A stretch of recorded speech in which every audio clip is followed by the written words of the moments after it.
What's up?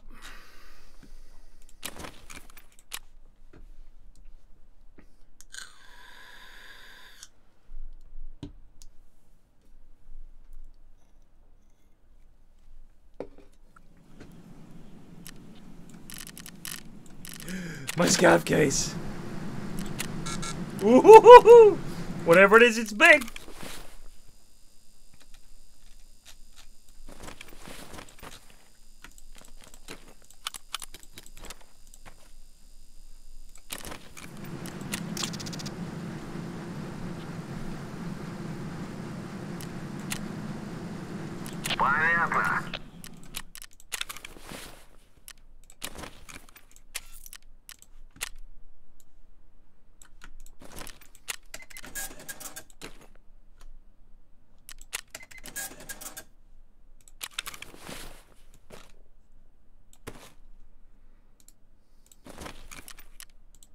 So, someone told me that for the filter thing,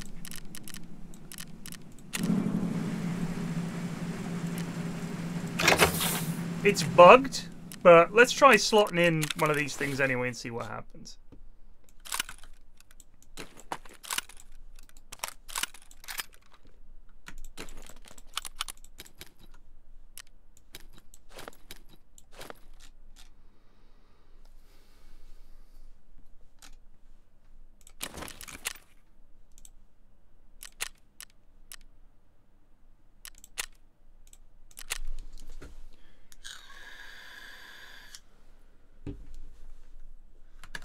Look at this, lad.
Who is this guy?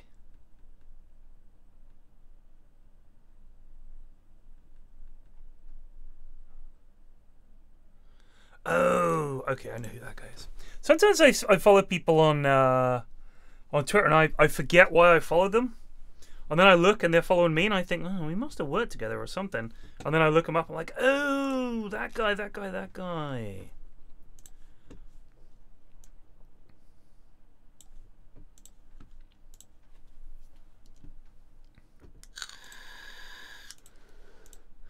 Tonight, Matthew, I cooked. I'm saying Matthew because that's like that old show with Matthew Kelly. What was it called? Where they came out and they pretended to be a celebrity. Tonight, Matthew, I will be Freddie Mercury. Anyway, what was it called? If anyone remembers. Stars Never Rise. I think it was Stars Never Rise. I made asparagus, potato wedges, and spatchcock chicken seasoned with. So here's a little life hack for you.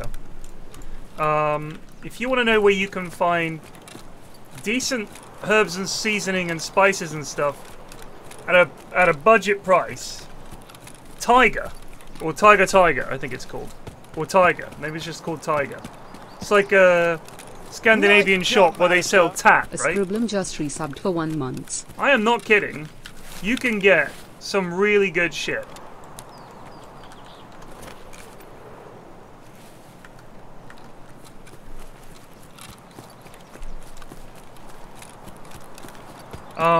And they do this seasoning that's called Gyro's seasoning, and they do like a mixed herbs thing. All these are all herbs packs, and they are really fucking handy, and they're dirt cheap, and it's way easier than having to fucking mix all the herbs up.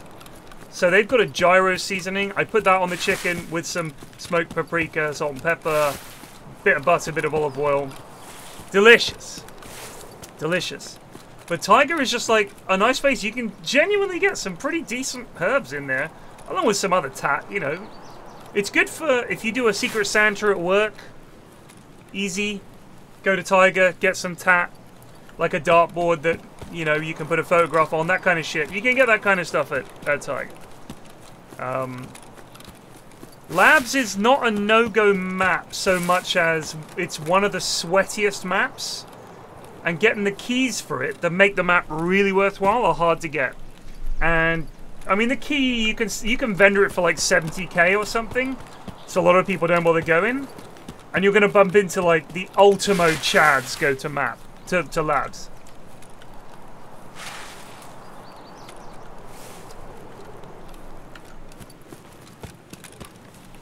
I don't ever scav on woods, and I think I'm about to figure out why.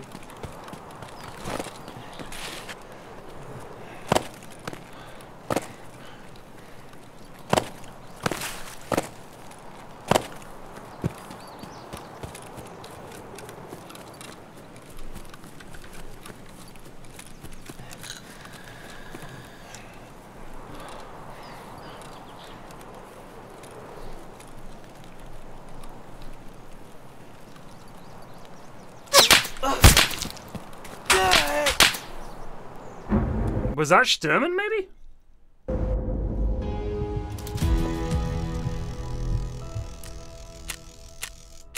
Wow. Pyrian B, Boomer, Flax.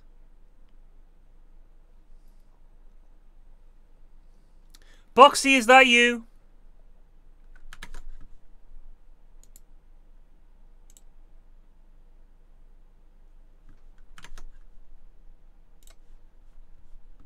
You're not entertained, I see. Listen, son.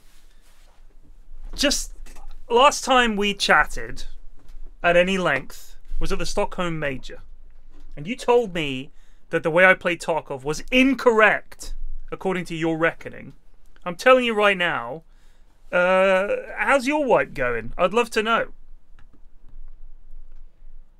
How's it going? Are you level 33? Do you have 5 million rubles? You got an almost maxed out hideout? No! Level 54. Fuck, and my Tarkov's just crashed. Are you bollocks? How can you be level 54 in Tarkov and play Dota?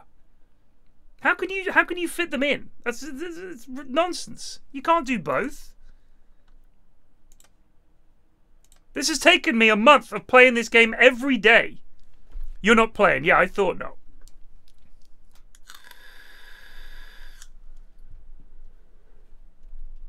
I could go pro in another game. This DPC was so easy. Is there a saying in Swedish, pride before a fall? You gotta concentrate, dude. Don't worry about beating the other teams. Worry about being better yourself. Set your own goals. Don't just think, ah, these guys suck. You gotta go out there and beat yourself. Especially if there's no one left that's any good.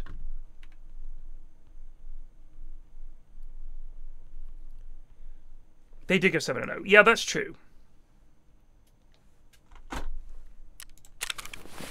I see, hindsight. So you're saying, in hindsight, I could have just spent my time grinding Tarkov instead. Yeah, well, you guys kind of owned. I mean, it happens. I didn't watch much of the DPC, I must say. I saw some of your games. Second monitored them while I was playing Stellaris. I hope you understand. If I'm not watching, I mean, if I'm not working the events, I just think, do I want to spend my time watching people play video games, or would I rather play them myself? And the inevitable answer is, I would rather play them myself. That's just how it be. I'm just like, I could either watch people play, or I could play games. Use hotkeys? What, is this annoying to you? The dragging things? I did that. The hotkey is the left mouse button, right? Like that. So I find a place to put it in my stash. And then I click on it. And I drag it. Oh, no. I drag it. Oh, hold on. Hold on. Oh. How do I equip the headset? Shift left click? It's not working. That did. Oh! Oh no! Oh! What? Oh!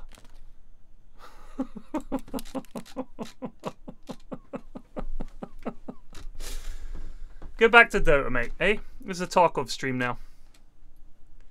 Fuck, where are the lads? I want a roof camp interchange.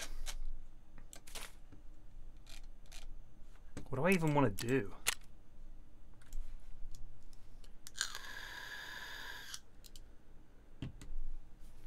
Little. Hey, don't be flaming little. Not on our watch. Fuck, I killed Sturman and then we died getting the key out. Damn shame. Kill scavs in the underground warehouse and reserve. Yeah, sure. Let's try that. Let's take one of the big boys out. There we go. I'm gonna slowly drag all my gear over here. Where's my ammo? Here it is. Some flechette bullets. Some rip ammo. That'll do.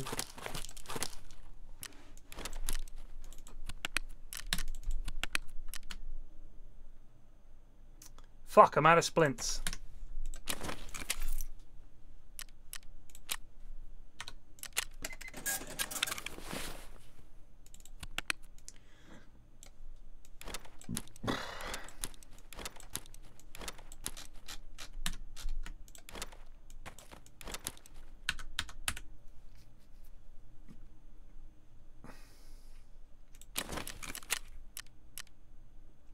Bam. Resolve.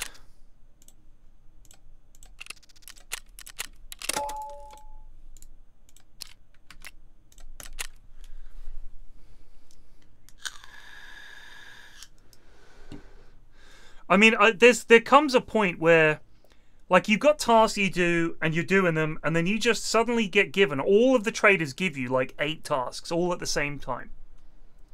And then you're like, how am I meant to do all these tasks? There's no body armor in this game. What are you talking about, Boxy? Nice jump, Alistair. What are you talking about? Larry Body just armor? resubbed for 1 month.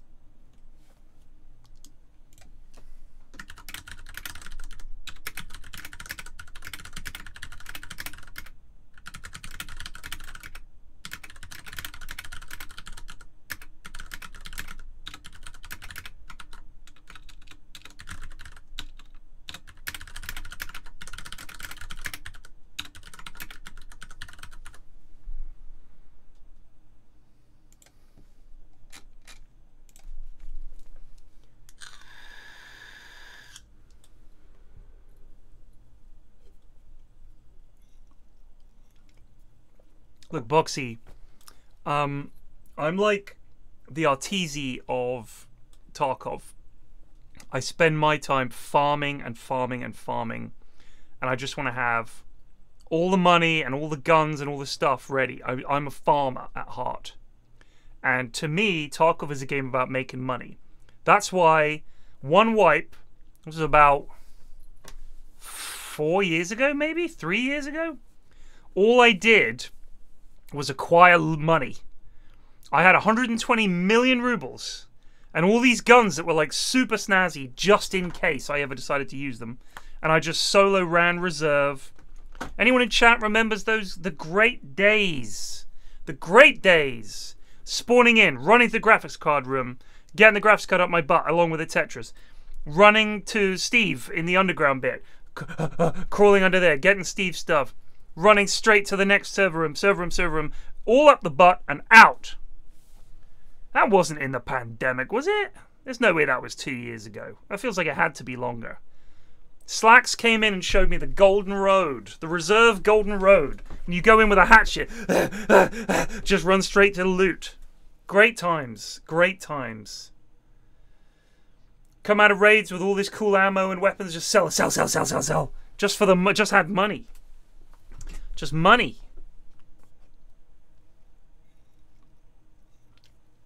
Yeah, there was no found in raid. This was pre-found in raid.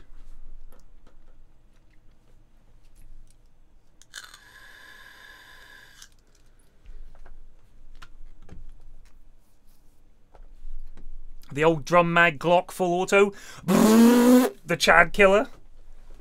Hiding in the by the marked room out by the back end of reserve. Some lad unlocks it. And then just running. Do you remember how many times we'd spend half an hour waiting by the hermetic door? Sweating, just hoping, because we found a fucking hollow Dilnik or something like that in the marked room. Great, great days. And I remember Bob just watching appalled. Oh, this isn't Tarkov. Can't have been pandemic. Can't have been pandemic. Has to be later than that. Oh, earlier than that.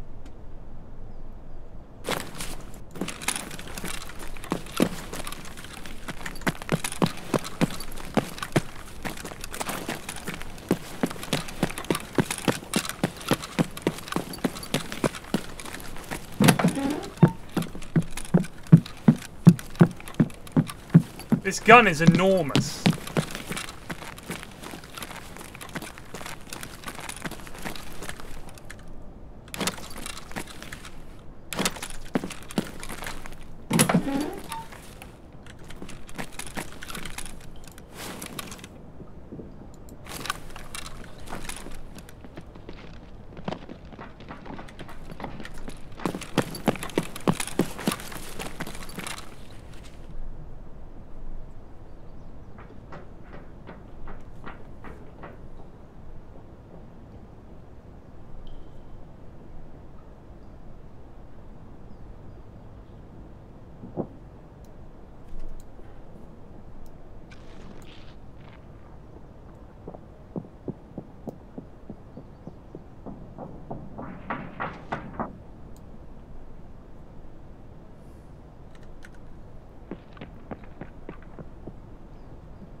Trouble.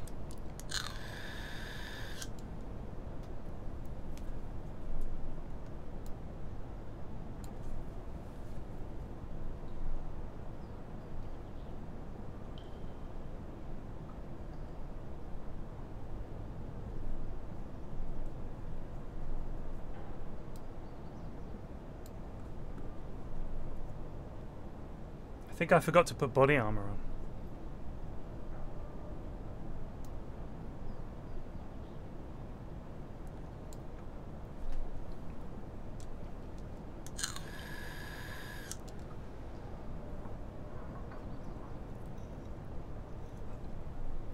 I think I heard lads in the underground, because I heard them on metal, and the audio being as fucked as it is, it sounded like they were out in the courtyard, but they weren't. They were underneath.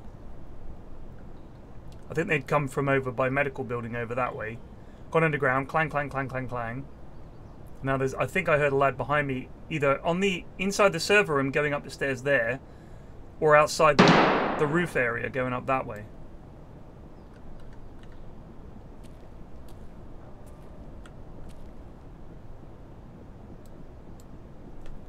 I hear action.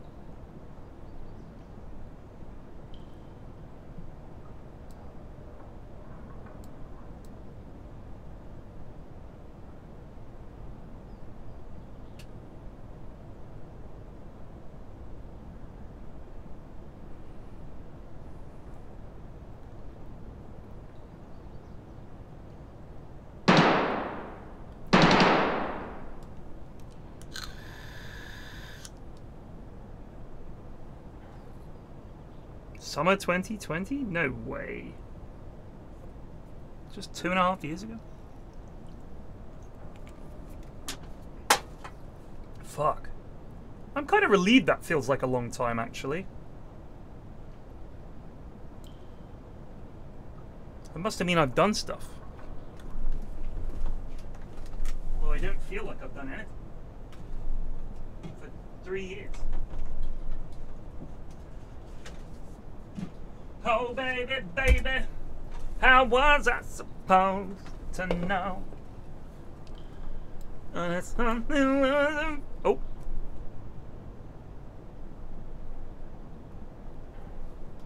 There's a lad up there. I would challenge him, but since I did forget body armor, probably not a good idea. We must surprise a noob.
I still think about Ben Shapiro being angry about WAP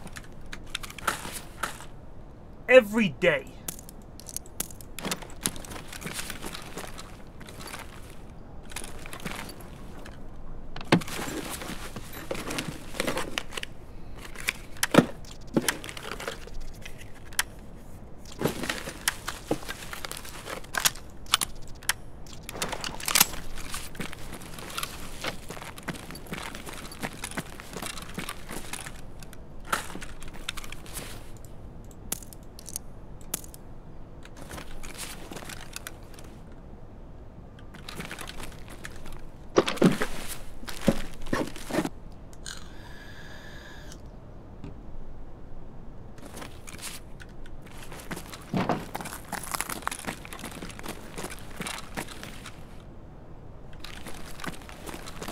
I think my favorite thing was, of all the things to go after, that is apparently one of the most challenging social issues of our time. WAP.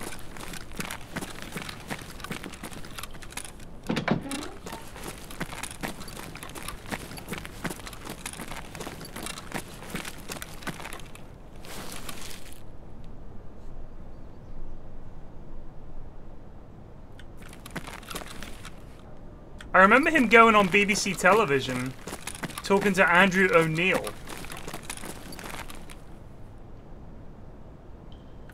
Andrew O'Neill is a very conservative guy who then went to GB News. And he was like, well, sir, you and your liberal ideas or something like that. And Andrew O'Neill was like, I think you've got the wrong end of the stick. It was very funny either way.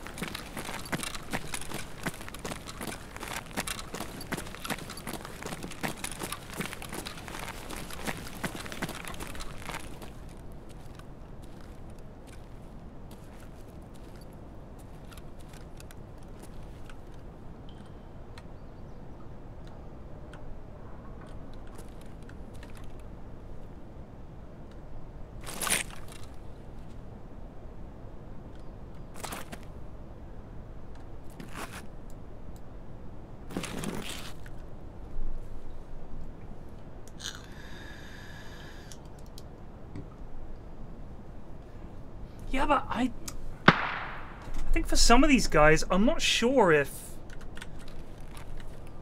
they change their ideas to suit the time, or if the times suit their ideas. Like, is it that he...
I don't even know if they think of it that way. I think they are genuinely morally appalled.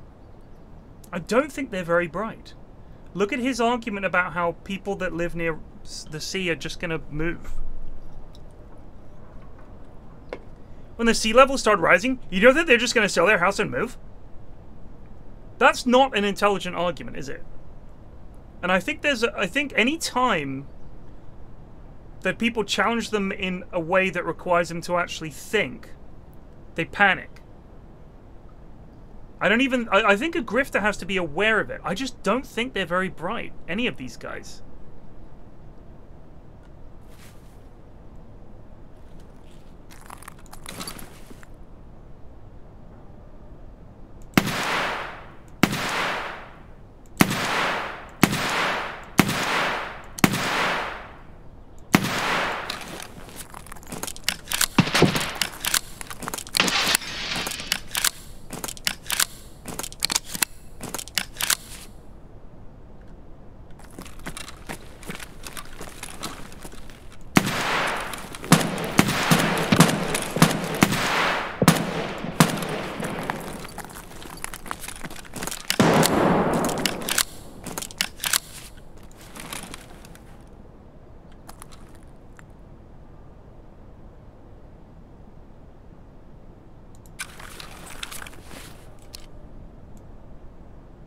God, I wish I'd taken the bloody... I wish I'd put a scope on this thing. We would have had more of those, lads. Well, we got one, lad.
need a bloody sight to go on this gun.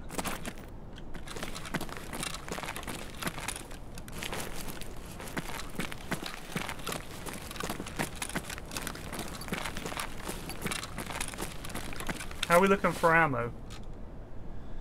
We're fucked for ammo. Okay, okay. We'll dump our shotgun.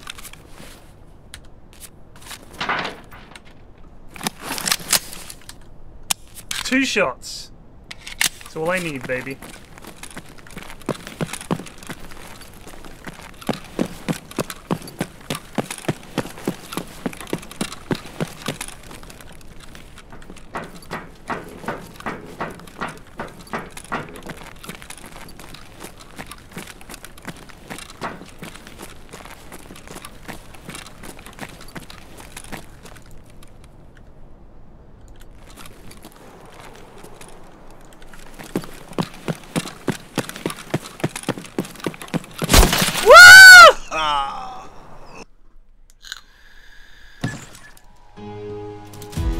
Needed to, I didn't realize that gun didn't have a sight on it. That's very annoying. Would have had a lot more of those lads otherwise. Also, I think that lad was up at Dome. Because honestly, that shotgun, like that shotgun with the big, huge silencer choke thing on it, is super fucking accurate.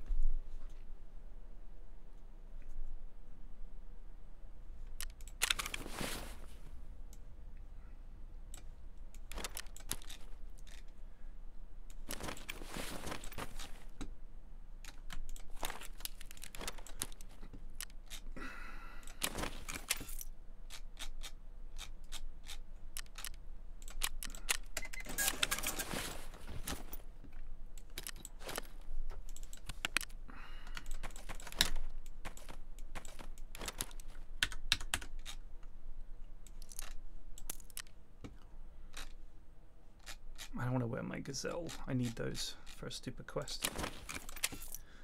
What armors have you got?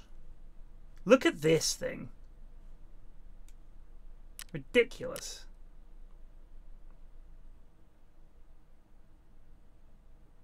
Oh shit, you can buy Thors from him? 56k, that's it? This thing is amazing. Low-key, this armor, I think, is one of the best in the game. I know people will disagree with me. The number of times a Thor has saved my life is ridiculous. I love them. So, Pupils, and this is not a flame, have you ever fired a shotgun?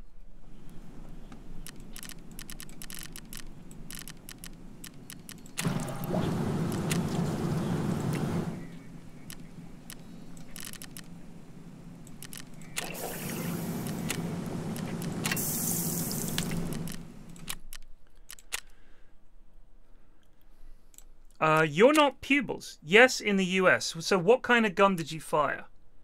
Did you fire a shotgun? Okay, so shotguns, contrary to what you may have seen in Bugs Bunny cartoons, do not fire at like a V shape coming out of the end of the barrel. Like the classic blunderbuss where the barrel is like literally looks like a trumpet and everything like that. A shotgun, if you're firing a solid slug, the thing you'll notice with a slug is it is less accurate than a bullet, because even if it's rifled, it's so fucking big, and the shotgun is it's not the same gun as a rifle. Like it's different. So if you look at a rifle, one of the main things of a rifle is the accuracy, especially with something like a closed bolt. The accuracy you get and the spin on the bullet is just that much more, that its accuracy is crazy. With a slug, the accuracy is not as good, but it's still very good. But because it's such a heavy round, of last stream. It doesn't go... The lecture like on you the couldn't hit economics someone... of bean prices was an all-time high for me. Thank you. You couldn't... Like, if you were shooting at something at, like, 200-300 yards, you wouldn't want to rely on a shotgun, like even a solid slug, because it's just not as accurate as a rifle. But the idea that buckshot is like this insane spread, and you won't be able to hit anything past like 30 meters is ridiculous because of what use is that gun. It's the same with the reason that full auto in this game was dog shit, because nobody would have full auto on a gun if controlling it was so hard that your first shot went where you wanted and every other shot was a lottery. It's silly, isn't it? I mean, we would never have invented any of these guns if the recoil was so great. People would say, we should have fully automatic, and then they'd test it and they'd say, oh, this is ridiculous. Like, if you, depending on the kind of shell you're using for a shotgun, depending on the kind of choke it has, which is the thing that constricts the sort of range of motion, if you want, of the shot coming out of the end, they can be incredibly accurate. Especially at something like the ranges that we're talking about there. Because even if it spreads from, like, the barrel width to, like, double that or 10 times that at, say, 50 meters, that's still like that. So it really, they really are very, very, very dangerous shotguns. It's almost impossible to fucking miss. And if you're using buckshot, obviously the point is you're not hitting them with a round that's going to go all the way through them like with a rifle. But with a shotgun, you're gonna fucking hit them. And if you're hitting someone in the face with buckshot, especially some big chunky fucking buckshot, it's gonna fucking mess them up. So I personally think that the way they've modeled shotguns in this game is probably the best I've seen in a video game. Because the whole point in a video game shotgun is it's a one-shot kill at like 20 meters. But past that, whoa. But that's not the way they actually are. The thing is, because of that spread and the smaller projectile, you're less likely to get a like guaranteed kill. And any kind of body armor will stop buckshot. Solid slugs, though, they are... Like, the AP-20 in this is, I think it's meant to be like a pointed slug. There's a YouTube channel called Tau Fledermaus. Bunch of Yanks. And they basically fire a bunch of guns. You should check it out. It's really good. And they fire, like... solid slugs and all these crazy guns you've never heard of and ammo you've never heard of, and they do all that. Worth watching, I would say.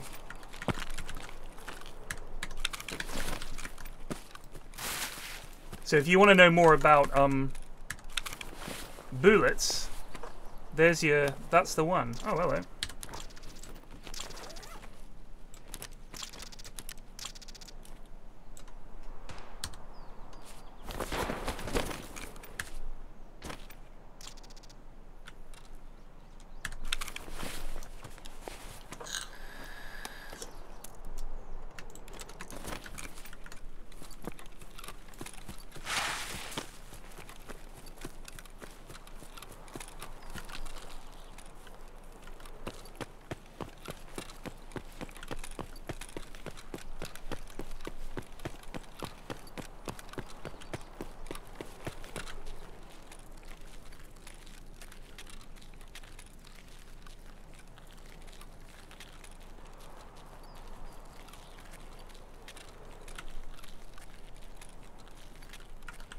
My loneliness is killing me. I must confess, I still believe. When I'm not with you, I lose my mind. Give me a sign. Hit me, baby, one more time.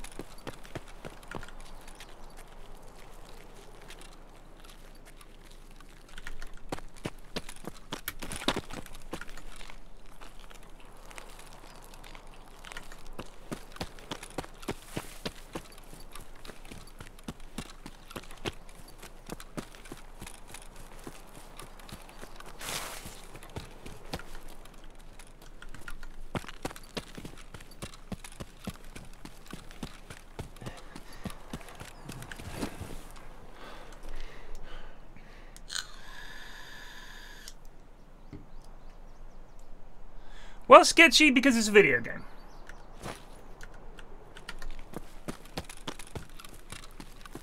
That's about all I can say there, brother. It is a video game.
It seems odd to do that if they want it to be a fairly realistic milsim. Well, it's also a video game. So they want you to have to make a payoff between I really want to get out, but I will be able to take bare loot with me, or fuck it, I'll go for the extract, which has almost certainly got someone like me staring at it. So yeah, it's swings roundabouts, mate, really.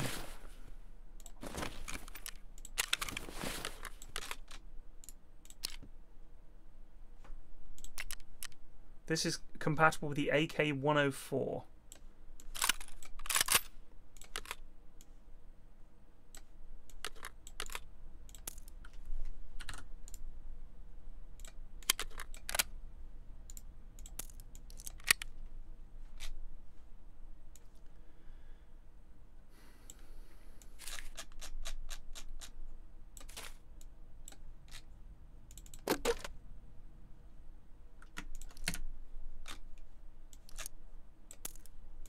Where the fuck are the lads?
I said to Cine, are you gaming tonight? He said yes.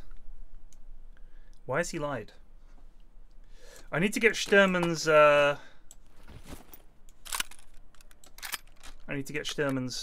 key. Do we run in there and try and get it at night?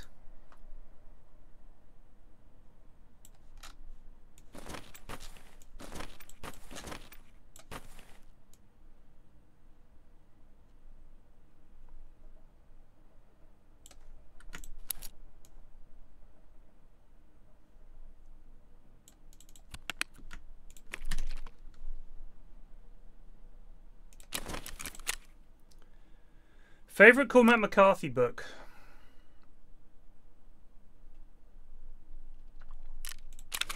It's too obvious a choice, but I'm going to have to go with Blood Meridian. I think was the one that, when I read that, I was absolutely blown away. And I just could not put it down. And it's one of those books that just stays with you. I mean, I think No Country for Old Men and The Road were made into movies for a reason. I think they're brilliant books, but they're also much easier to make into films. Blood Meridian, they've talked about for a long time making it into a film, and I don't think they've ever really figured out how. Which is weird, because things like Bone Tomahawk is very brutal, and I see that and I think, Blood Meridian, you could make this into a movie. I mean, it would be fucking savage, but I think that the question mark remains about Cormac McCarthy's books that people need to consider, looking at Blood Meridian and looking at No Country for Old Men, is that I think the modern audience is not ready for a portrayal of Native Americans, as there were in Blood Meridian, a lot of them as being bloodthirsty barbarians, which is how they're portrayed in Blood Meridian in the sort of early parts of the book.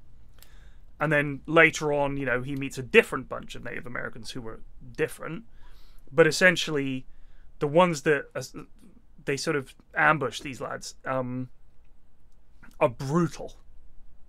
Absolutely brutal. And I think having your protagonists be defeated in that way and still be considered the protagonists would be kind of difficult, because you're not showing, which is a very, very sort of 2023 idea, is if you show a bad guy, you know, you have to show both sides of it, because we've become all about giving everybody has to have a fair side. There can't just be a bad guy. Well, they can. I mean, in this situation, from their perspective, these were the bad guys. And surely if you're a mature enough audience, you can look at it and say, holy shit.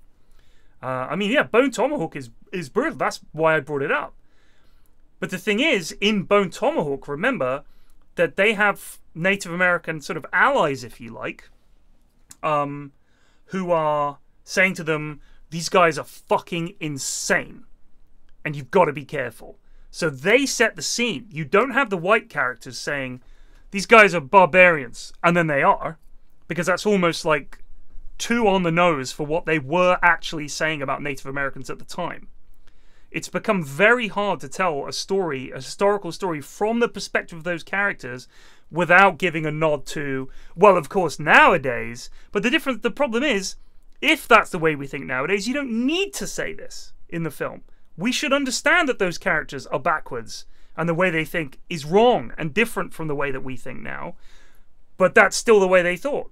And I think that sort of revisionist approach to history is doing a massive disservice. And I was thinking the other day, you know, anytime you have a film set in the past where the people of color and women are treated as just the same as everybody else, because that's the way it is nowadays, you're doing a massive disservice to the civil rights movement, to feminism and the movement, the massive strides that they made in the last 100 years by saying, don't worry guys, it wasn't like that.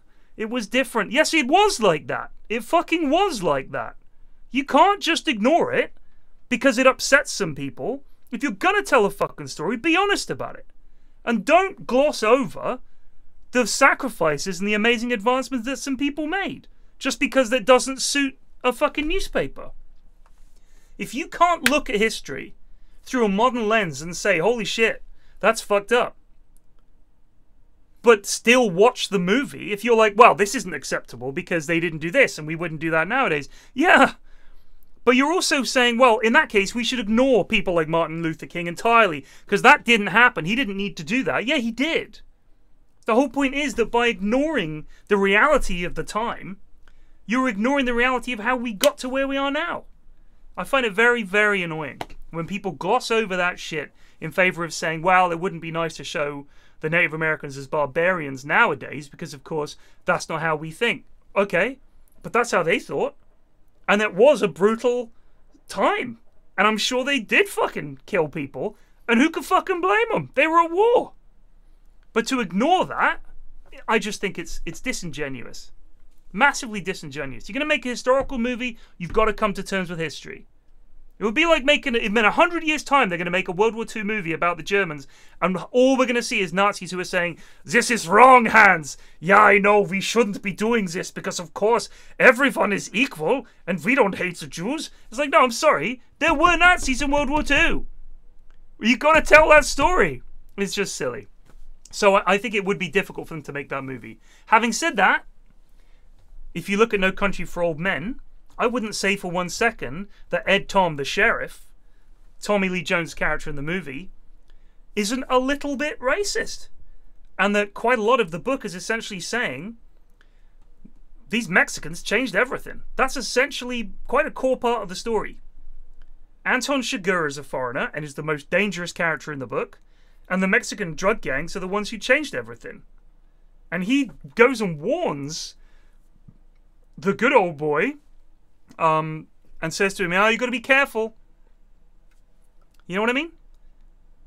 That is kind of a core thing of Cormac McCarthy, is that I think he might be a little bit, just a little bit racist. Just saying. But the dude's fucking 85 or whatever.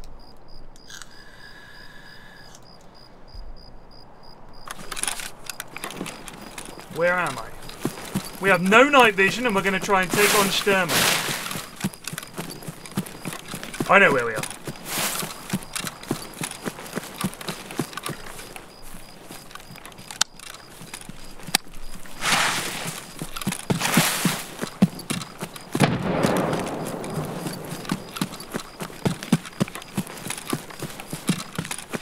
So yeah, I think that's why Blood Meridian hasn't been made, is because people are trying to think, geez, we can't have this. You know, it's basically the story of a bunch of white dudes escaping from Native Americans, and that's not really, that doesn't work. That's all I can think it is, because the rest of it, especially nowadays, I've just been watching The Boys season 3, just got got started on that. There's a scene in that where a guy shrinks himself down so he can crawl up a guy's dick for his sexual gratification. I don't even think you'd get that made 20 years ago, let alone 40 years ago, when a lot of these books were written. And I was like, what? I couldn't believe what I was seeing. So audiences have changed. You can do a lot more.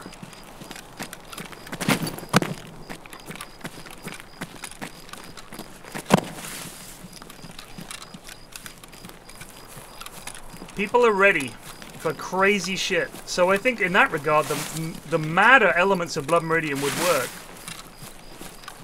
I wonder if it's... they just think this is going to cost a lot of money to make right, and it's going to be a bomb at the box office. Because people are going to be like, man, Blood Meridian was like a bunch of guys riding around in the wilderness for 2 hours. But then I look at The Revenant, and I think people fucking love The Revenant. And most of that film was Leonardo DiCaprio getting savaged by a bear and then being really ill for like 2 hours.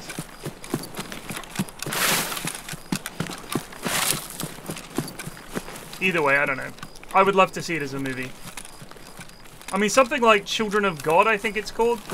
Child of God, Children of God. The one where the guy stashes dead bodies in a cave. Fair enough. Not a movie. I get it.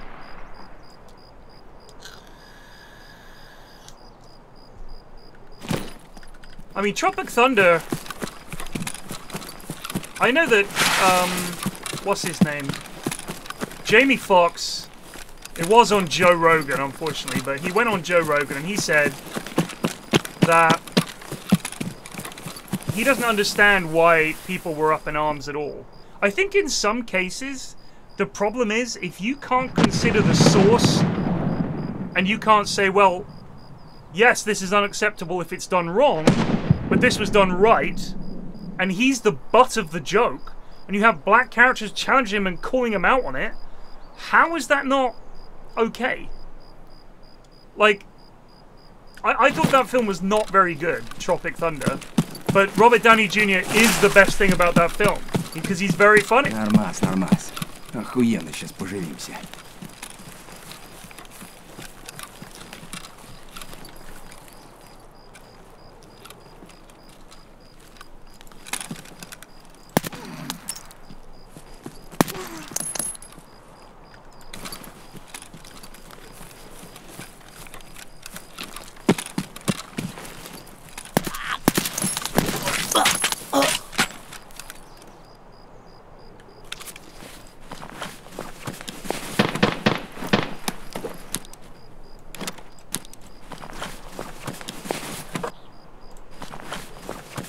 Either way, I just...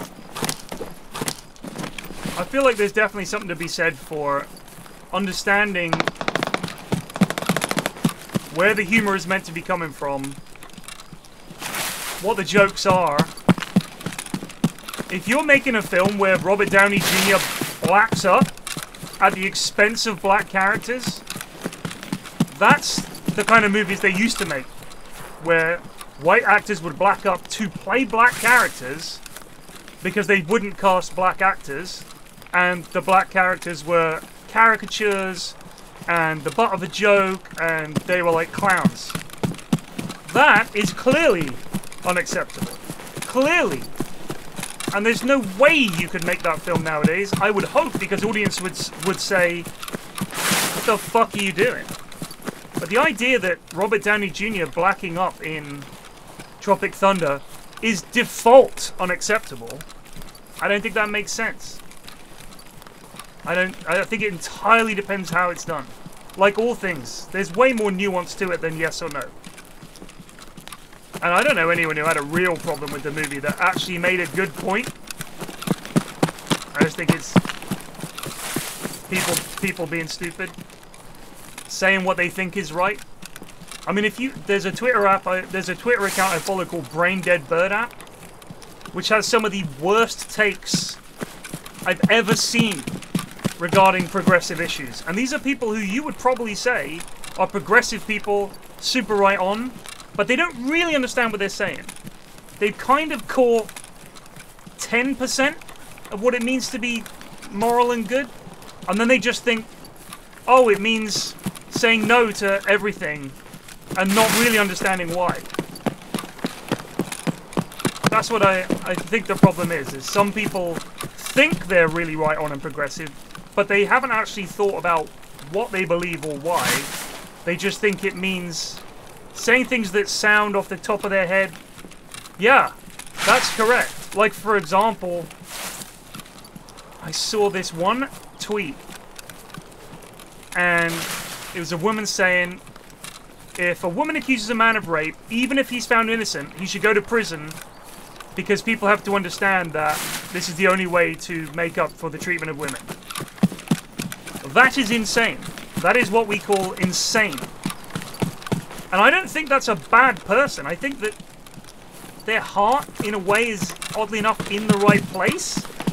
They just don't really know why they think what they think or how they got to that as a belief. They just kind of think it, but they don't. They don't actually think it. There's no thought there. That's just a thing that they thought was the right thing to say. Because they don't really understand why they believe things. They haven't actually thought about it. They're just saying it because they think this is the right thing to say. But it clearly isn't. And no one would actually support them on that. It's just, that's insane. That's just people who don't really believe what they're saying. They just think this feels right, right? Like they'd have to look around for support. Because no one's going to believe that.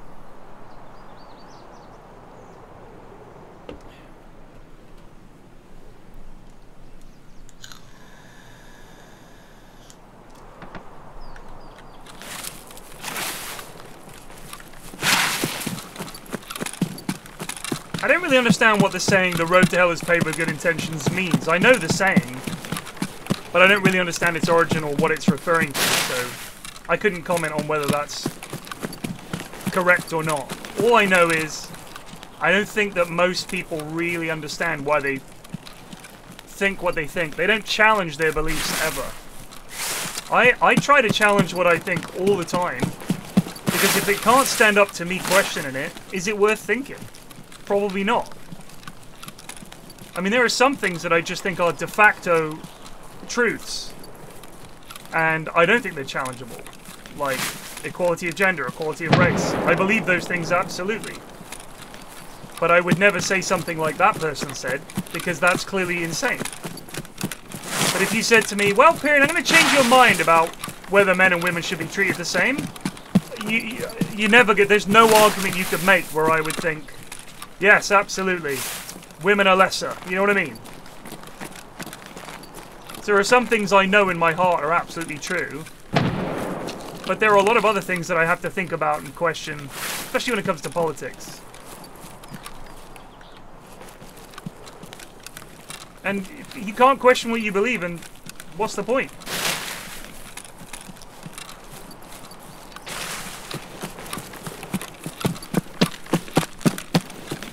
What I believe is that Sturman is either dead or I'm gonna die.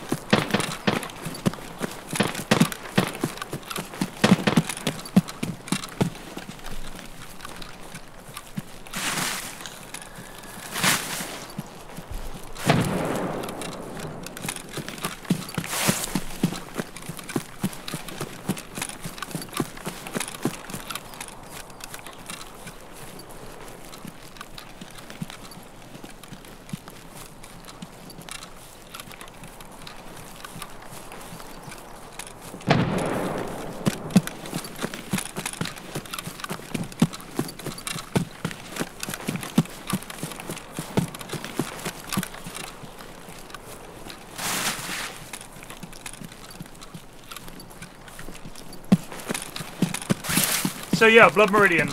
I think for various reasons it would be considered a controversial movie to make if it stayed true to the original book. I think it would be very hard to script it to fit into 2 hours. But I think it's absolutely doable. It would have to be 2.5 hour epic. Is there an appetite for an audience to see that? I don't know. I feel like if you cast it right,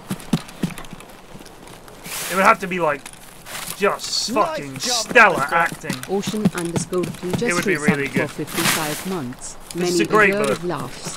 Thank you very much. It's just such a good book. But I thought The Road was, they did a decent job of it. The problem is, I read the book, I just sat and read it. I couldn't stop reading it. The Road was so desperately sad. Obviously. That it's just like, as a book, you can take a break. The fuck is this? What is this? Where am I? Oh, this is the village. Alright. Like, The Road as a book is just so sad. And the film is really, really sad as well. And makes it quite hard viewing. Because it's a movie. You kind of want to be entertained when you watch a movie. Sometimes with a book, you're ready to be challenged and be like, fucking hell, this is hard work. But you can put it down. You don't have to pause a movie every chapter. But The Road, especially having little kids, thinking, Jesus Christ, what would I do in that situation? So, because if you haven't read The Road, they hinted it in the movie, but it's hard. It's much harder to show these things.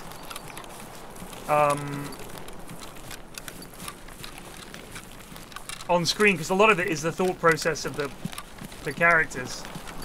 And Viggo Mortensen's character in the book, the man, has like a handful of bullets left, and he knows that whatever happens, he has to keep one for his son, in case it gets to a situation where he can't protect him. He's going to kill him rather than let him be subjected to whatever he might be subjected to. It's not hopeful. It's desperately terrible. The world is over. Think about the passages in the book where he looks up at a river. He sees a brook running through a woods, and he remembers that salmon used to live there, and he wonders, will they ever live there again? Is it even possible for them to come back? Is it like, what am I leaving my son to? And he gives him this chance because he thinks, well, you know, essentially he's thinking, it's not for me to take his life unless I have no choice. But what am I leaving him? There's nothing left. The world is over. And he's thinking, how can this ever come back? Like, they're on a dead planet. And he's keeping him alive. And I think he's just thinking, am I doing this for him or for me? It's incredibly depressing. Incredibly depressing. I don't see it as hopeful or a success at all. He dies without knowing what happens to his son. It's terrible. He just leaves him with like a sentence, and then he dies. It's terrible.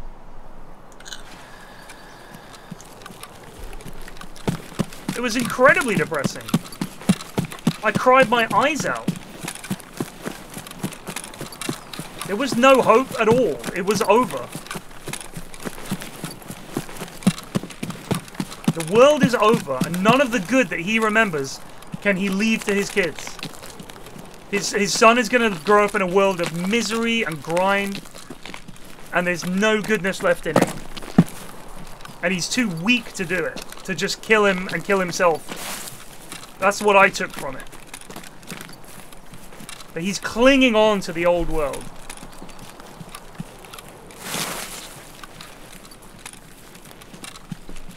I didn't think... He didn't know he was successful. He died thinking, I'm abandoning my son to the worst people imaginable.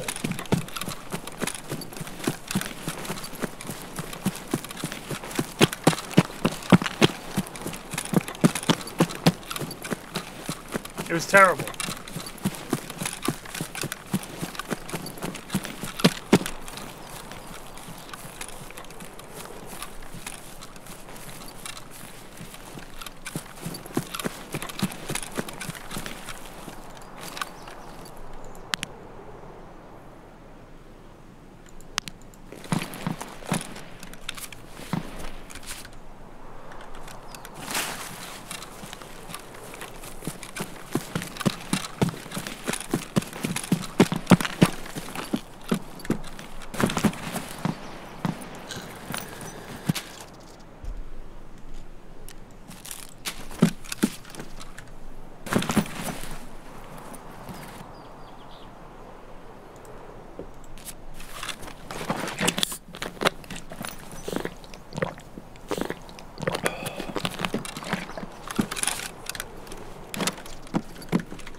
Sugar up the butt.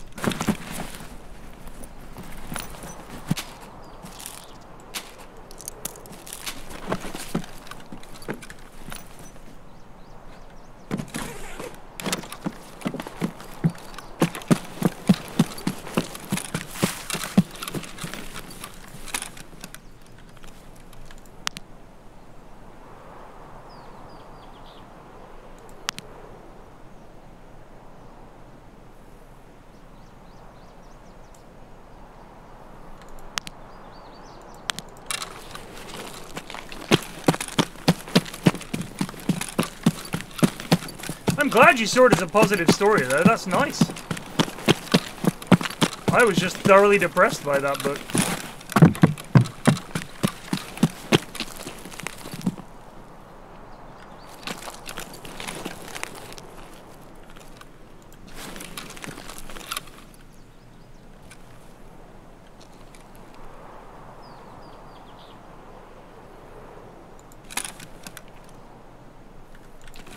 We got company.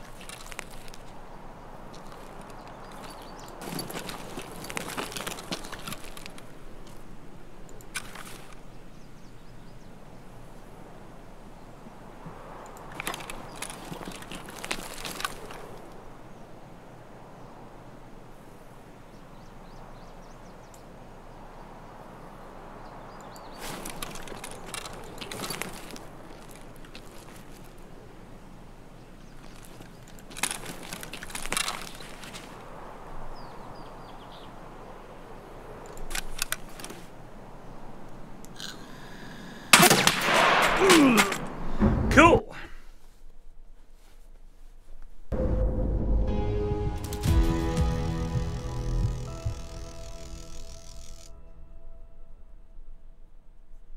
Foot sandwich. What kind of family does he find? What kind of future is he leaving his son? To me, it was the story about how we fucked up the planet and we're leaving it to our kids with no idea how it's going to turn out, and we're just trusting some other generation to do it right. Like, you didn't take from it that the fucking planet died, and he gets to die without really seeing how bad it's going to be for his son? And then all of a sudden, the dad dies, and he just gives his son like a pep talk because that's all he can do, and now he's on his own. And just luckily bumps into some nice people, but what kind of life is he going to have? What's the planet going to be like? He has no idea. He's kept him alive, and for what? I just thought it was the desperately sad ending. Jeez, what a fucking depressing thought. That everything I do for my kids is just undone by the fact that the fucking planet is going to die and I've just left them to it and hope someone's going to sort it out and look after them. I could not have taken a different tack from you from this, apparently.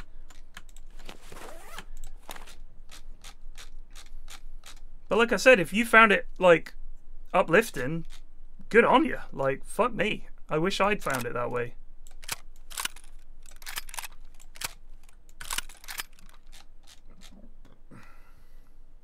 Oh, I don't want to take my gazelle.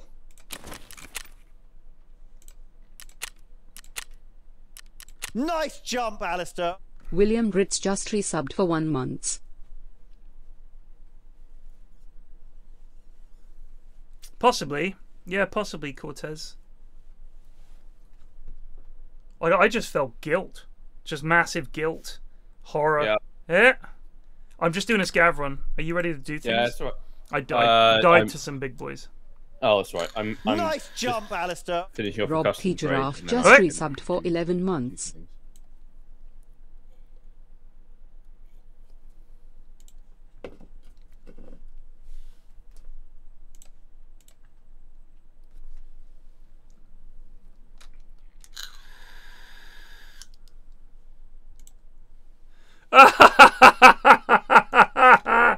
Okay, Cindy, get this. So I said yesterday when I watched Masked Singer, which is a great show, Yeah. I reckon Jellyfish is Alexandra Burke. Sheepstick replies, I didn't know Alexandra Burke was still around. I say, I think that would be why she might be on Masked Singer, since a lot of the other guests are also falling to the where are they now category. And I just got a reply from Strictly Alexandra, which is an unofficial fan page for the singer-actress Alexandra Burke. And they just said she's got a thriving career in the West End, is recording her 4th studio album at the moment, and has a movie out later in the year. It debuted at London Film Festival and is currently at IFR. She also became a mum about 6 months ago. So this person clearly has Alexandra Burke as a search term on their tweet deck, so that anybody that mentions Alexandra Burke, she gets to see it, and she can jump in there. Actually, she's doing great. You say it's a fan account. It's just Alexandra Burke going, well, actually, I mean she. Yeah, it's funny. Oh, they've done more recoil changes.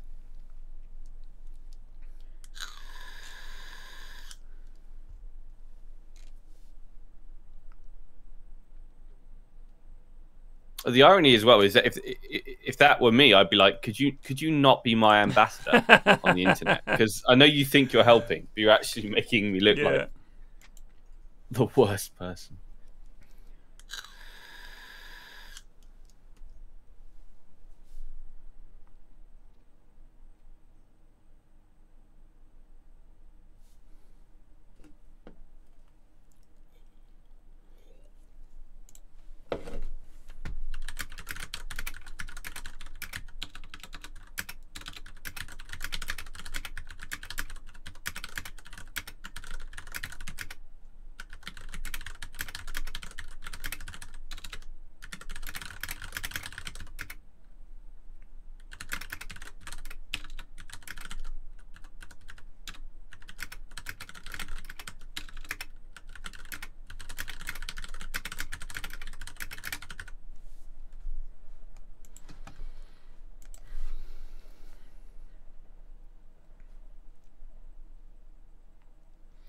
So you know I know Asa Butterfield, the actor. Yes.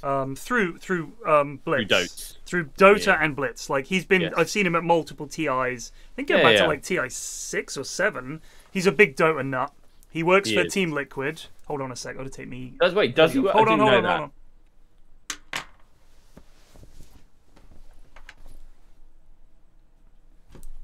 Sorry, go ahead, mate.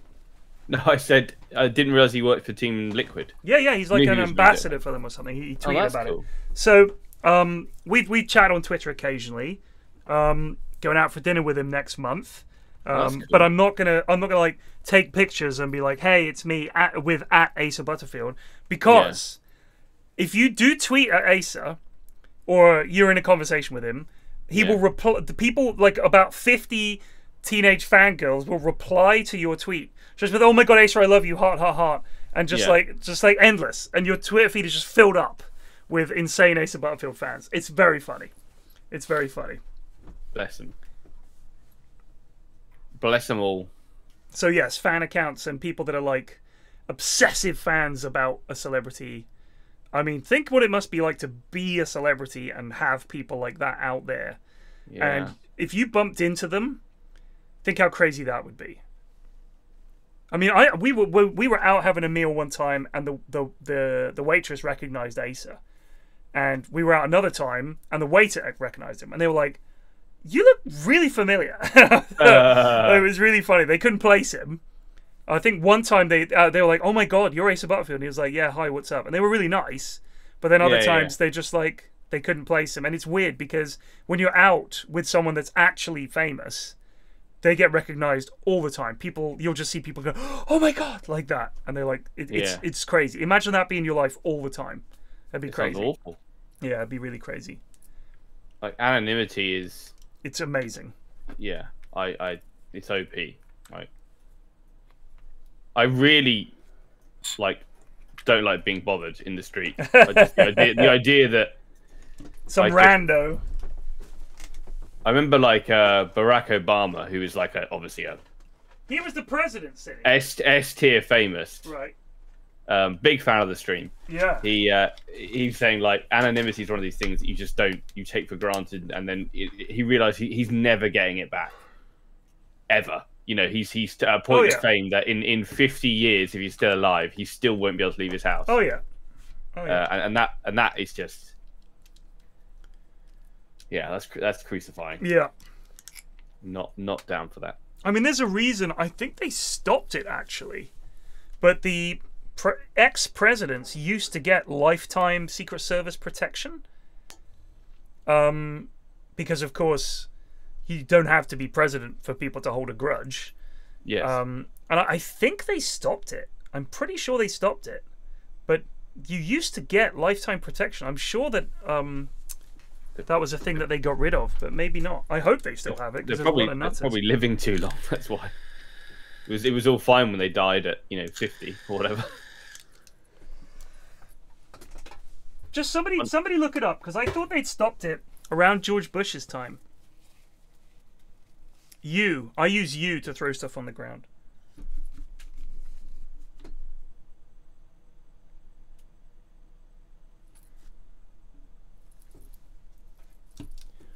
Get Ace of Battlefield in the in-houses, mate. Get him in. Legit could, but I think he's probably too good to play in them. I think he is like, if memory serves, he's like Ancient 3 or something. He's quite good. Get him in the evening stack though. Get him to cast the game. Could get him into cast. Because he's been in films with Harrison Ford. I'm pretty sure he was in. Was he in Ender's Game or something? Yeah. I can't. He's been in a bunch of crazy big movies. So yeah. I can't remember. He's got a series on Prime at the moment. I can't remember what it's called. Christmas Love or something like that. I should know because he's a friend. But yes. Yeah, I know.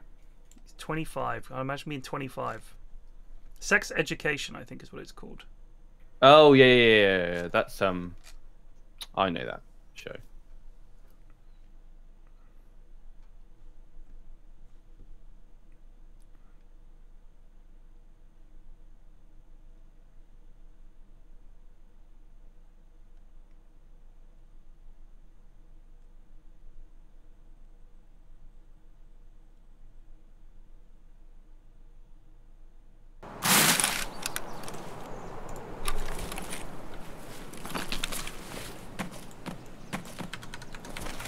Just doing me scav run, I'll be with you in a bit.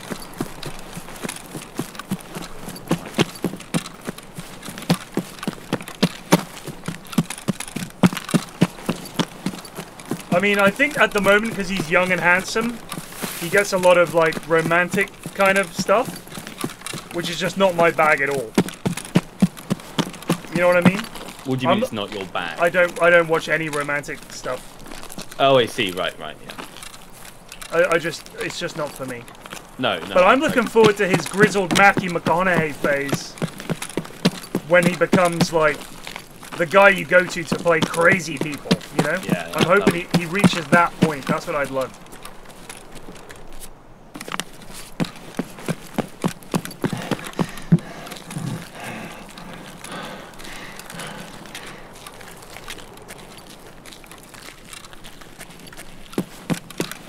He's a really nice lad. He's a really, really good lad. I'm sure he is. He came to a Meltdown bar in the one where you wore those t-shirts. He came there one time when we did the I think when we did the Dota thing with Fnatic. Was that? That was Meltdown bar. It's right up North London. No, I know where it is. I think that was pre-t-shirts. I think it was Flight Club Darts. We had t-shirts on. Okay. But then you were in there and you were telling people you were kind of a big deal. Yeah. Oh, and then that's where the t-shirts came from. That's exactly right. Yeah. So I was because it was UK Dota.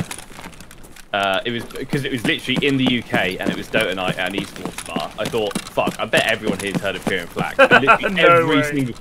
Literally every single person had. It's like I walked up to people. I walked up to people and like jokingly went, "Oh, are you into Dota?" And they were like, "Yeah, of course. It's fucking Dota night and Meltdown." Oh, it was Dota night. Oh, right. Yeah, that's fair enough. And then I said, "Oh yeah, do you know PFlax?" Yeah, I know PFlax. I used to, love his YouTube videos or whatever. I was like, "Do you ever catch his stream?" And like, let's say half the people there were like, "Yeah, sometimes I do catch his stream." I was like, "Cynical Soapbox between you," and every single person went no, and then just walked away. I think I bet Jake that I could find somebody who had heard of me, like as a joke, and then I was just like, leaning into the bit.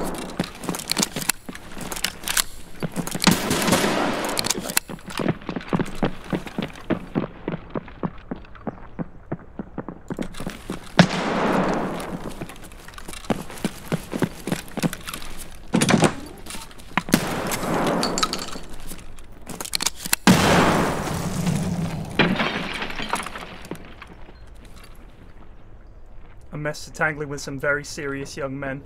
Oh, Jesus.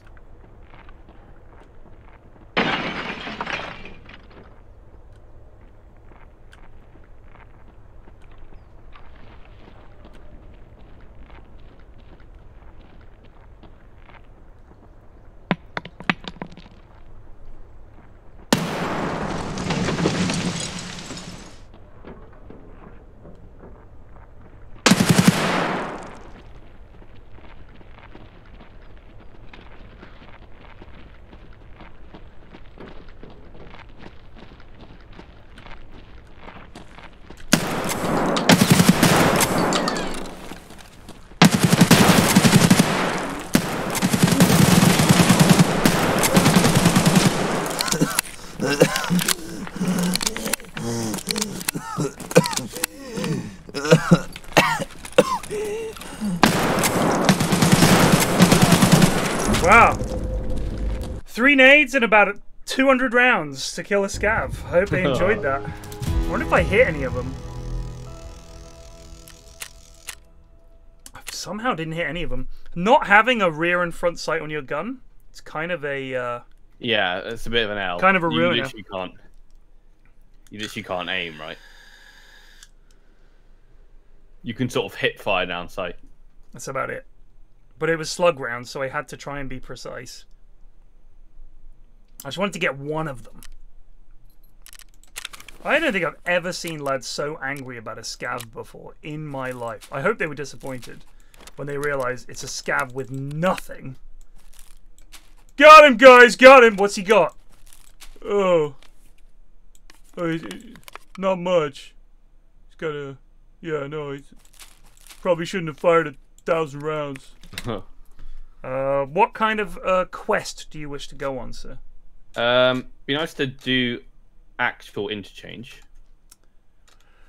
Fine. I haven't done that in a while. Actual interchange. Fine. Could also go customs first if you want to go customs first.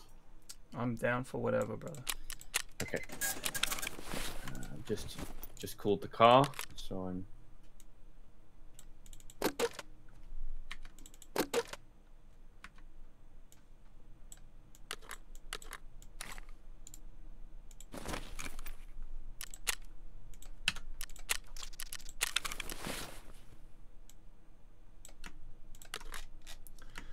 take a cheeky wee MP9 with me.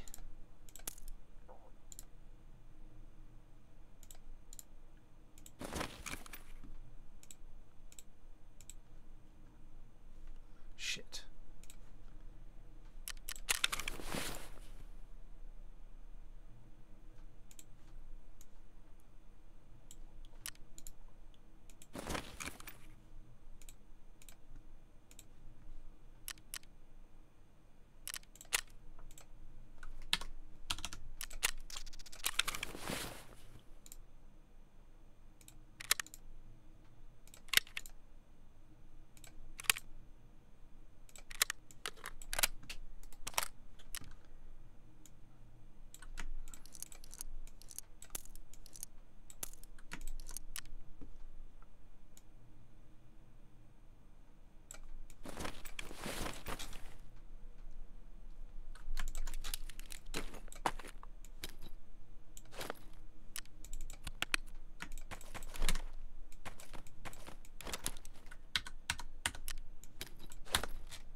Had Boxy in here earlier, flaming me. You'd be delighted to hear. As in Dota Boxy? As in Boxy, yeah. Wasn't happy. Yeah. Wasn't happy with the fact I wasn't using hotkeys to load my character. Was various other things. I'm taking 2 grenades, Cinny. Now, Okay. trust me. Trust me. Yeah. Actually, grenades and interchange aren't quite so risky. Oh shit, yeah, we're going interchange. Yeah. I need to make some AP63. Hold on. Okay.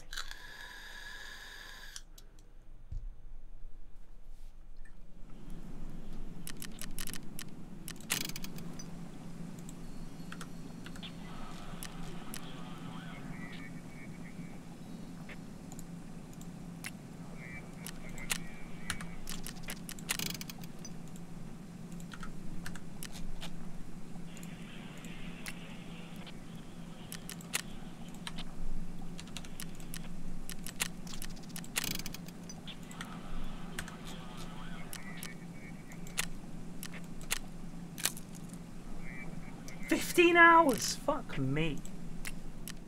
Oh, hold on. Just gotta pump some iron, dude. I'll be with you in a sec. You're gonna break your arm.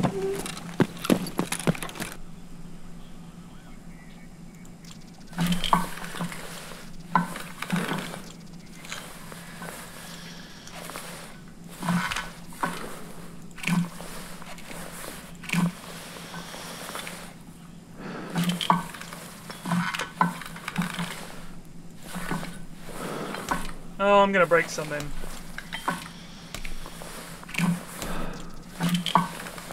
Nope, we're good.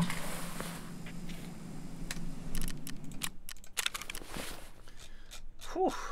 Tired after all that.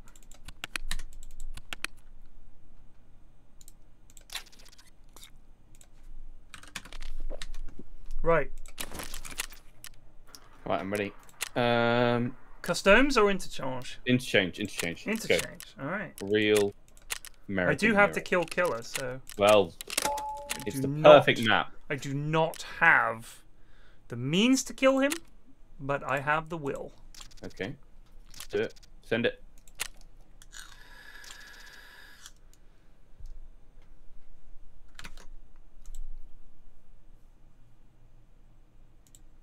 Does he have a reload animation where he like stops to reload or not?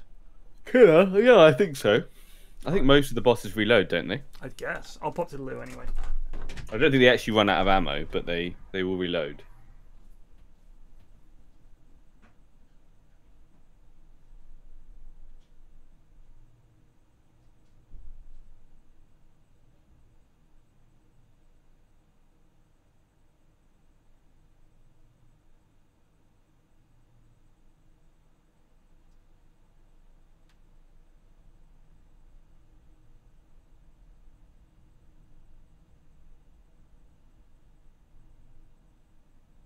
Oh, Senile 37 is an absolute beaut. Absolute treat.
I'm back, in case you were wondering.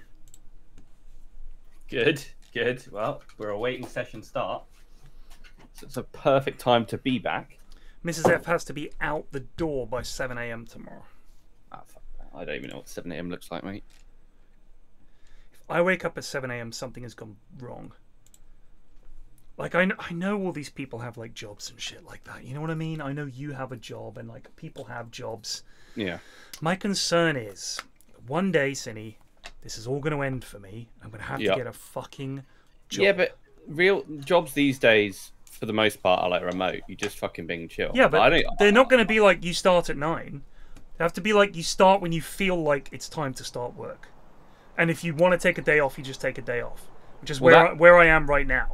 That's sort of what... I mean, I have a... well, I don't want to doctor myself, but yeah, I have a lot of flexibility, and I often don't start until quite late. Just saying, my life is over when I have to get a job. Yeah. But jobs aren't like... Because I remember when I... Even when I started, which was like 2008 or something, which, you know, in terms of the planet Earth is not that long ago. I had to wear a suit and tie and be in the office by 8:55, whereas now, I fucking roll out of bed at like 10 o'clock. I don't ever go to the office. Fucking big chilling.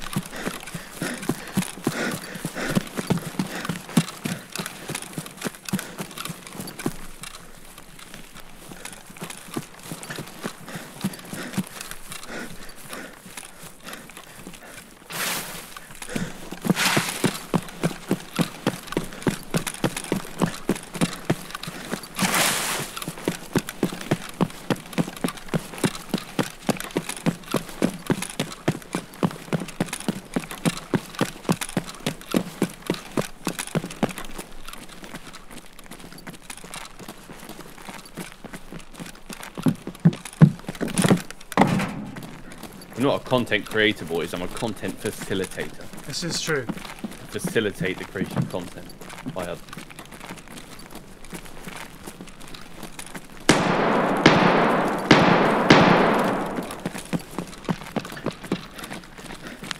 I mean, oddly enough, all of you guys are much smarter than me. I should really have you on some kind of staff coming up with shit for me to do. Like you, Munt, Ashwin, Plague, are basically 80% of the content of this. Go left, this way. Are you sure? Because there's a fight over there. Yeah, but we can get a good overwatch on the fight. So, not with my MP9, brother. Okay. Oh, I need that propane tank. But it's so high. Oh, that's just cruel, Nikita. What are you doing? You see it? No, we ain't got that. Crap, see if I can jump on your head. Fucking platform me. Oh my god, that worked! Okay, nice. Did you get it? Yeah, I did. That actually worked. Wow. I thought I'd just slide off you, but no, you're actually a fairly sturdy platform. Thank you. My issue with going this way is, when we try to cross to the furniture store area, we just get blitzed. You can go anyway. How about that? Right, come down. This is where you want to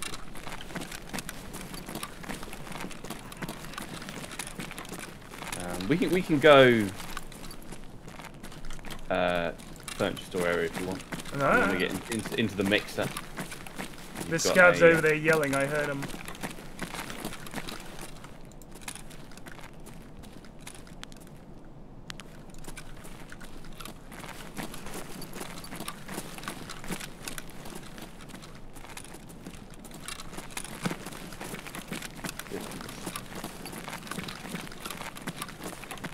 Nah, блядь!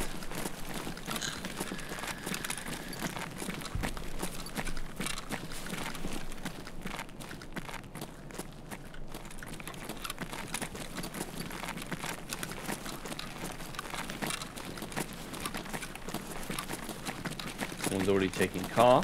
Techies. They taken it? Yeah. Oh. Yep. Heard that. Oh, it's by the tills. He's dead.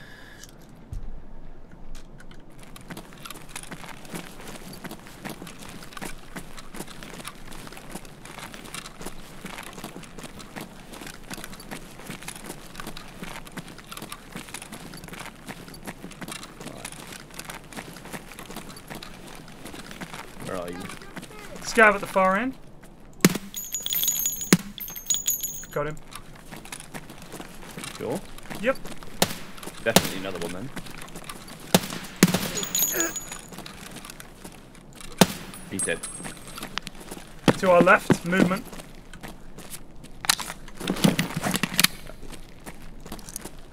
Laser is sort of giving you away, Ted. I'm pointing it right at the ceiling.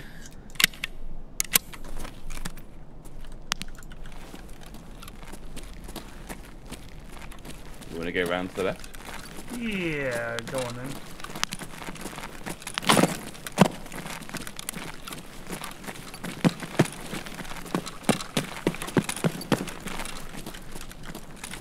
Pushing across the furniture. Yep, coming with you.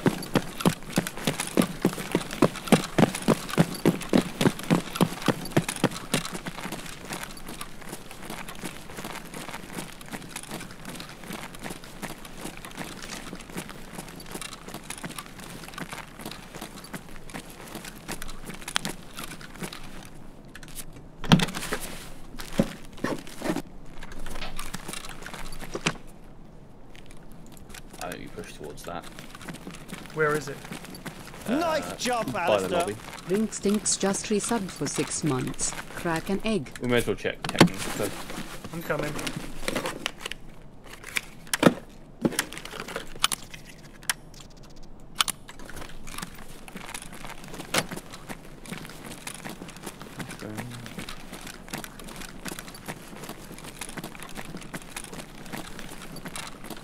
Going around to the right here. By Rasmussen. You're by Rasmussen? Yep, I thought that's what you wanted. No, I'm at Techno. You went up? No, Techno is downstairs. Okay, well, Tech I'll Light. hold Rasmussen. I'll then. come to Rasmussen, yeah.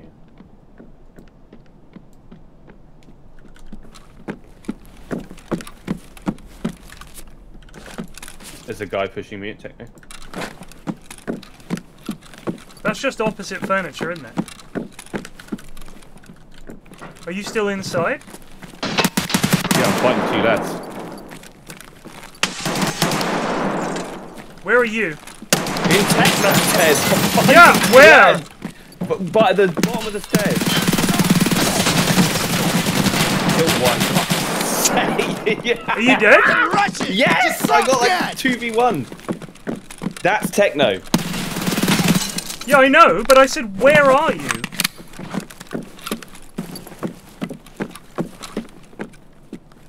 Oh, I got him. Oh no, we didn't. There's No one still way, alive. man. Yeah, there's two of them. Possibly three of them. I don't know.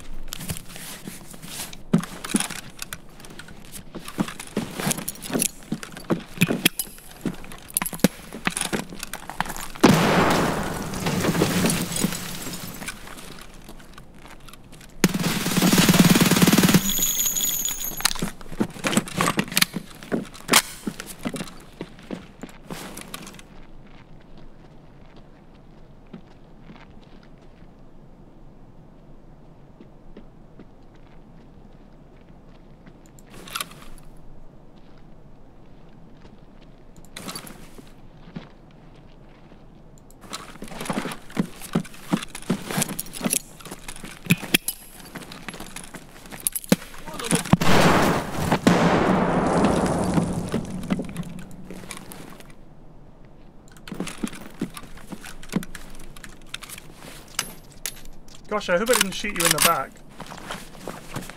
I don't know. We didn't get the killing blow.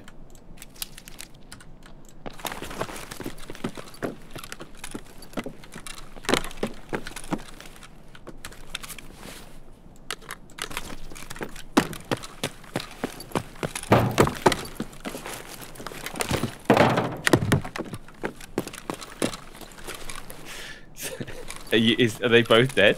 Nope. Okay.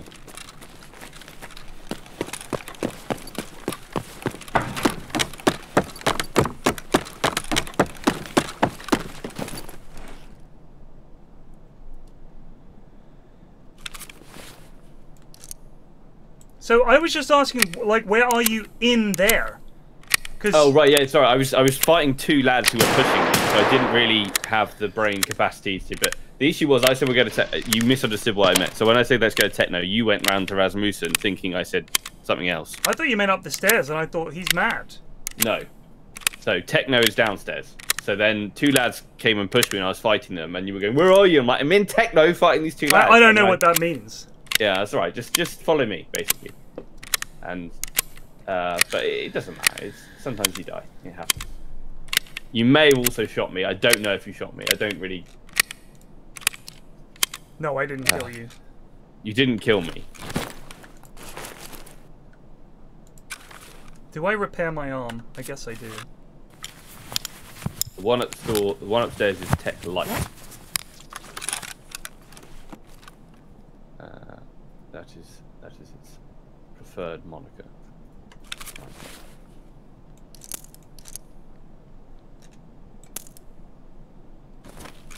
Let me see if I can scav into your raid. Hang on.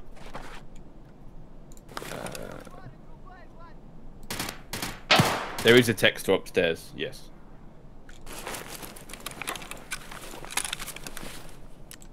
If you could hide my gun, I appreciate it. I've got your gun. Oh, okay, cool. Yeah, if you could done that, that would be great. See anything I'll try.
So the ump was super popular early wipe because it's relatively cheap. You can get it quite early on. The ammo was available early on, and it actually had decent recoil. Yeah. And the ammo hits quite hard and can get you to buy it level 1 as well. It's just a very good all-round gun that's quite cheap. And you can get it for a trade as well. You get it for like whatever it is, a bunch of knives.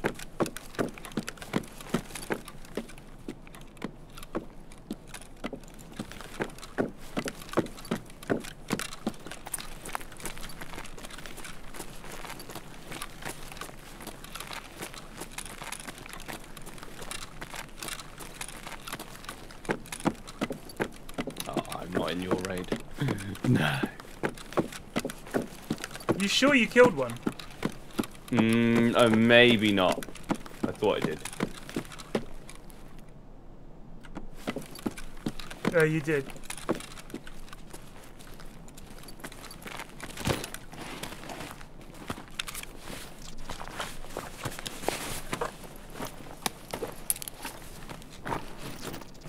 Oh, Ollie register key.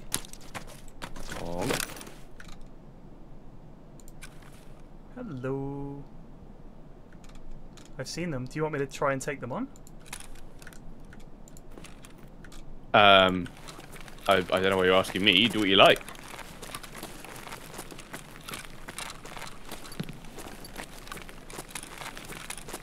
I mean, there was some good stuff on my body if you just want to extract and sell it. No, I'm good. There is no extract for me.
have I got? Power station's gone.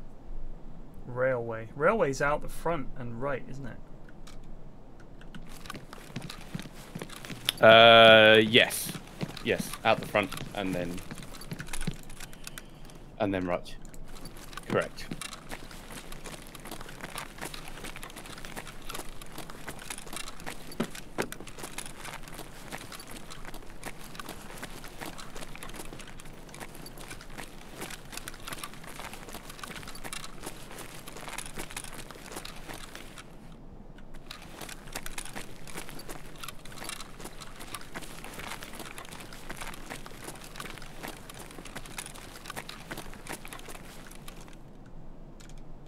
Maybe I'll just extract so we can get in another raid.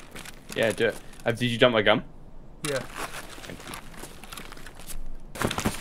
Consider it dumped, my friend.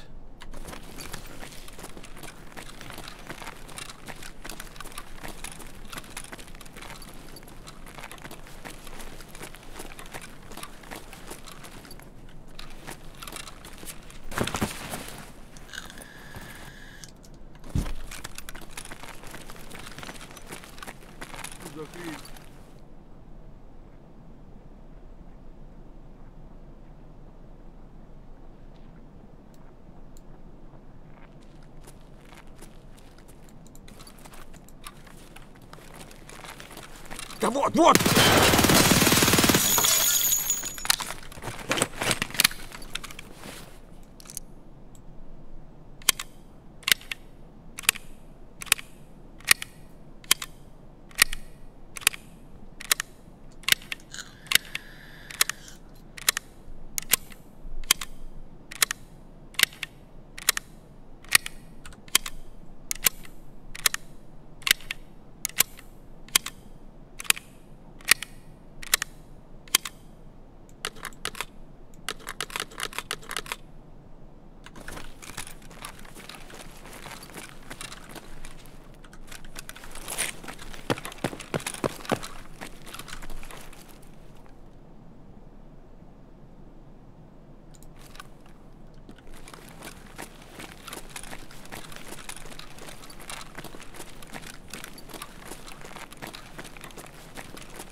Not in any gamers on this map. Power's not on. Kiba's not open. Well, keep it can't be even if power's not on. So. Exactly.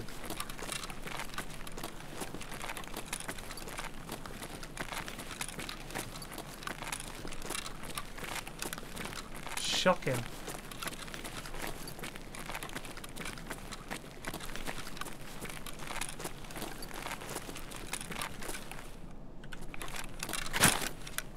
I'll just leave then, or try to. Yeah, do it. I got time for one more.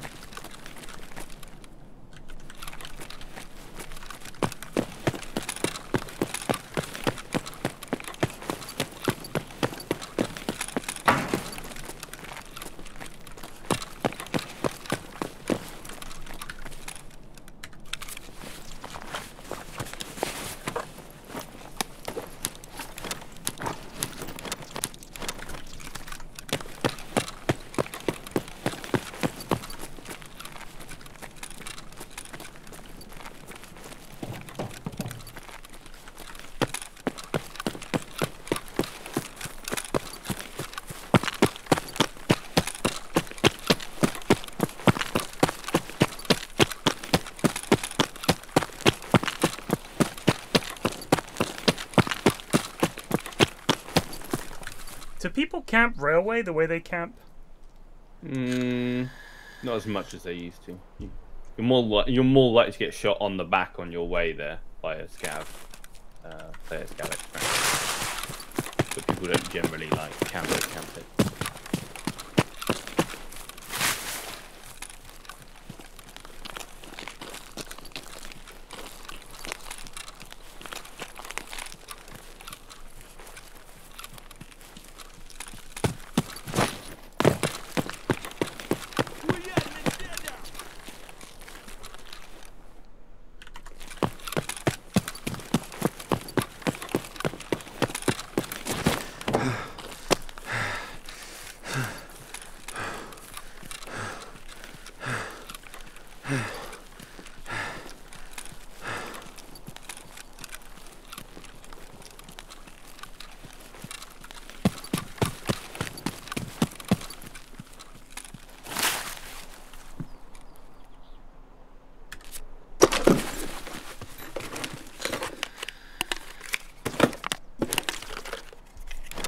Right, I'll be about 2 minutes. You got time to like.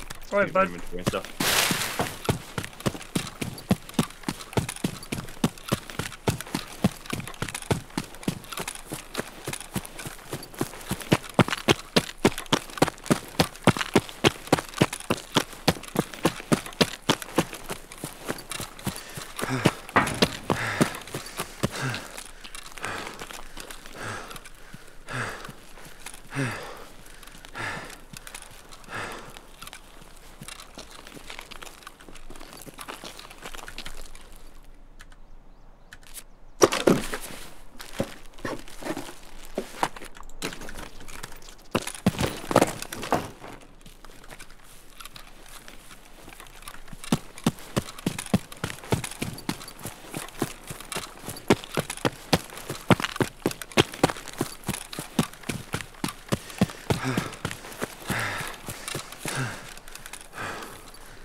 Oh, I did kill a player.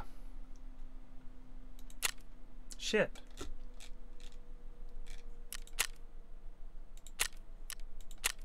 Damn. Chat, I did get one of them. That's frustrating.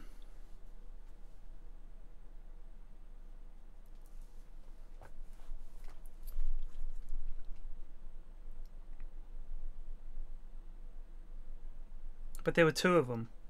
Two left, and I just thought, geez, I'm not good enough to kill two of them.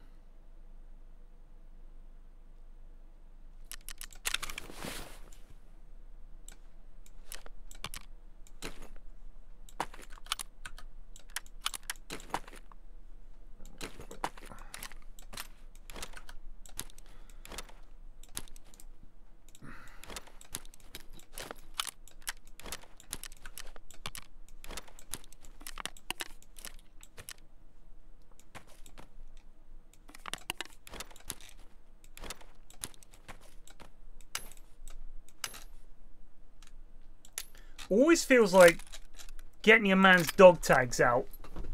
That's worth something. That's worth something.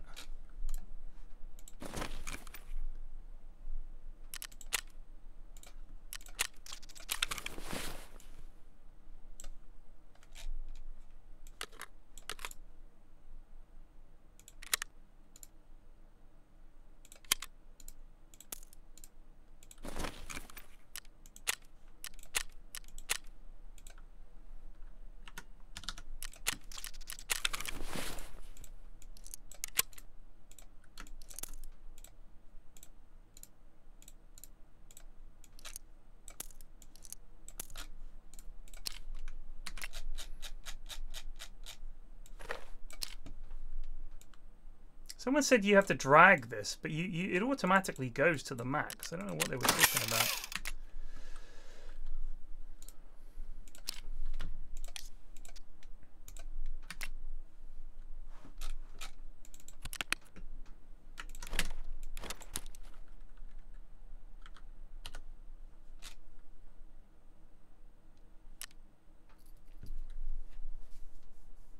I think I must have got that. I thought Cinny got that one. I don't really understand Tarkov, but why is it frustrating to have killed a player? Isn't that the point? Because if I don't loot his body and get his stuff, I get nothing for it. Like the whole point of killing PMCs, you get a little bit of XP, but the main thing is you get their shit and all the loot that they've got and all the rest of it. So the real hype behind killing them is, oh shit, I got him, and then I get his stuff. You know what I mean? So if you don't get their stuff, it's like, ah, fuck. Which means his mates basically hit it and escaped.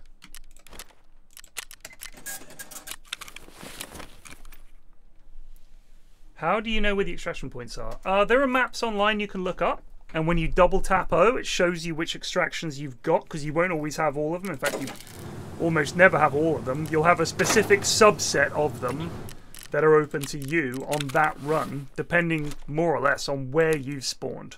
So if you've spawned next to an extraction point, you'll never have that as an extraction point. Scavs on certain maps have different extraction points. So on Interchange, when you spawn as a scav, you have access to Railway and Emacom. I'll show you the map for Interchange, just as by way of an introduction.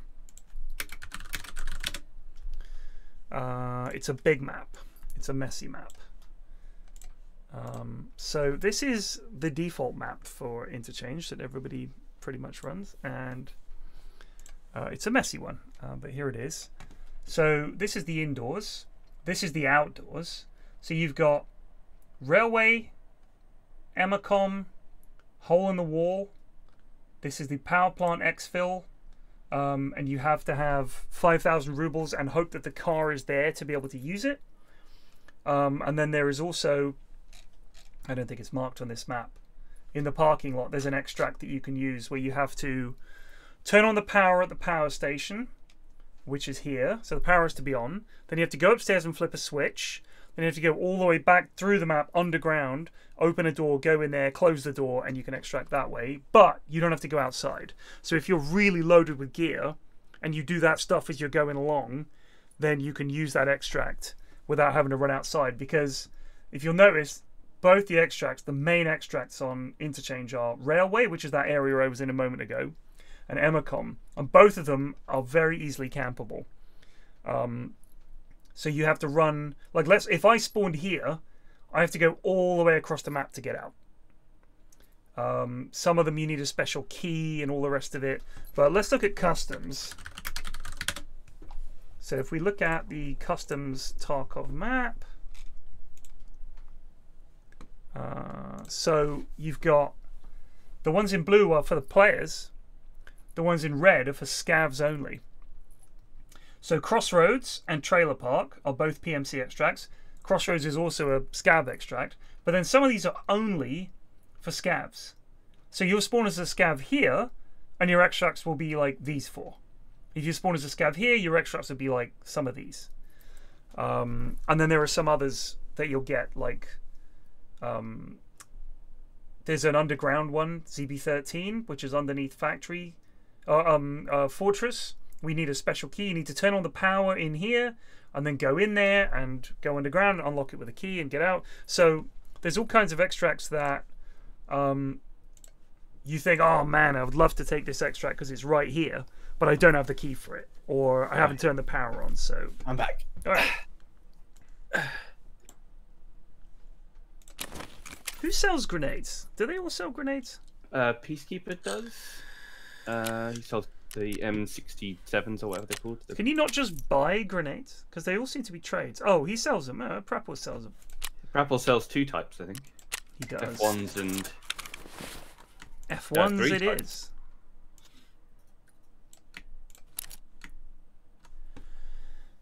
Yeah. I'll be ready when you are. Right, back on Interchange. Let's go. You got out, right? Yeah. Excellent. Right, finding other players.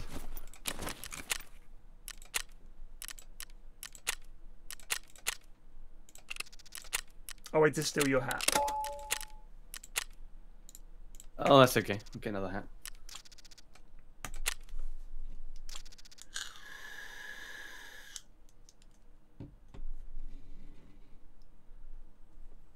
I mean, Kaz Dog Dick, the thing is, quite a lot of the game is not like, I guess, intuitive. When I first started playing this game, I was absolutely baffled. And I died a lot, and I was like, God, this is so hard. And the idea of losing the stuff when I go in is really, really brutal. Because I played Eve for a long time. And in Eve, you could always run away. If you got to the gate, or you just jumped before they did, or you went to a safe space. You could also make safe spots in Eve, where this is really nerdy. So, I'm not going to stop talking. I don't care if you guys aren't interested. What you could do in Eve was warp to fixed points or places you'd bookmarked. And when you warp to those places, people couldn't warp after you if they didn't have the same bookmark. They could find you if they were good at scanning. Then you could do this long-range, short-range scanning and pinpoint someone's position. But if they were any good, they just keep moving. So, how do you create bookmarks in the middle of fucking nowhere? What you do is you walk back and forth between the gates until your power on your sort of capacitor starts to run low. When it gets low, you try to warp to somewhere and your drive will run out partway through. Suddenly you're in the middle of nowhere. Now you can wait for your capacitor to recharge, but you can make a bookmark there. And now you're in the middle of nowhere. So then you'd let your capacitor charge up a bit, and now you'd warp to somewhere else that you know you can't reach and run out of puff there, and then pick somewhere else until you've got a spot that's way out, not near anything. You bookmark that as safe spot in so-and-so system. And if somebody jumps you in that system, you jump to that location and you can wait it out.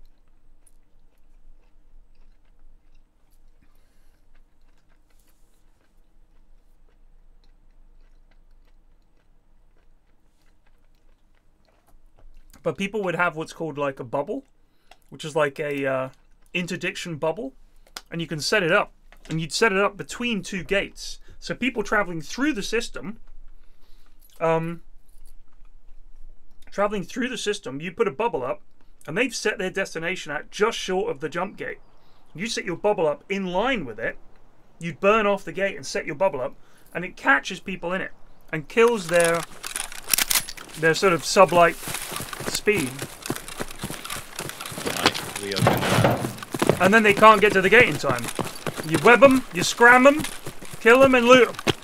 I'm gonna lie here just for about 30 seconds if we can catch anyone crossing the... I have an MP9, so I shall not be joining you. I'll cover you to the left. Okay.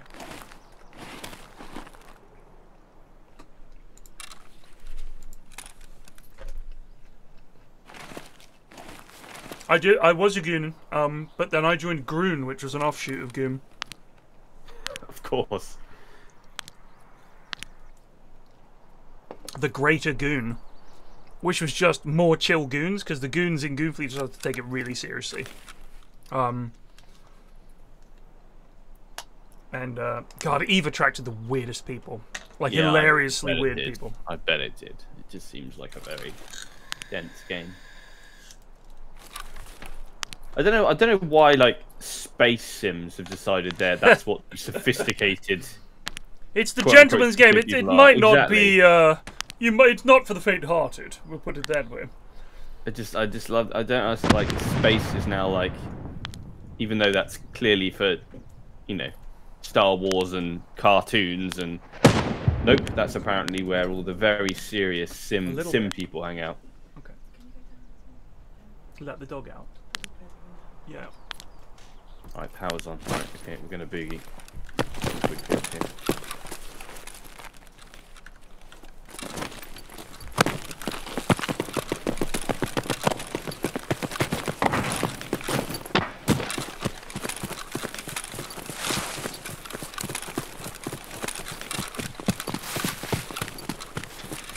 Right, here's what we're gonna do. We're gonna go in. We're gonna clear idea office. Then we're going to loop up to second floor, or first floor in UK terms, and then we're going to go down and do Ultra and Tech Flight. Then we're going to Overwatch of the lobby, and then do Kiva, and then we're going to Cool Boy Extract with all the loot. Sure. That's the plan. I'm not confident, but I'll join you. Yep. Where are you? I'm at the blue wall. Inbound. Where are you? I am behind you. I stopped to loot the stash. Oh, I see. Right, yeah. It was not worth it. Let's not get split up this time. Right. We don't know where you're going. You're just, Well- you shot up and shoot me in the back. I don't know what the shop names are. That's right. Just stay with me. It's fine. Have you crossed? Yes. I'm just going into approaching the front of. I see you.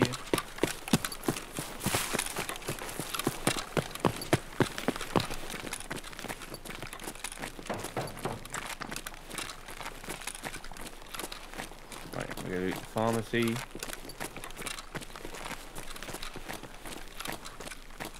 So as you go in, I'm On the right. Probably on the Yeah. right. Yeah, correct.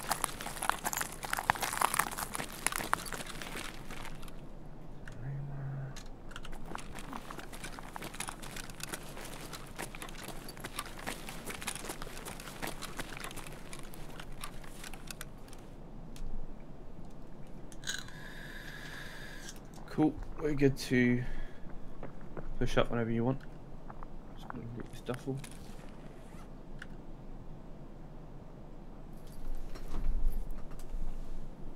Cool. Where are you? Over here. Oh yes, you.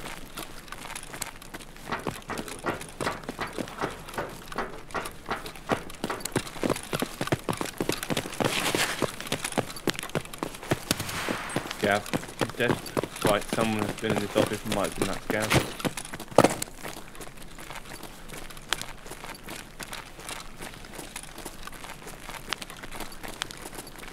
Closing these doors. Looks unlooted. Driller's still here.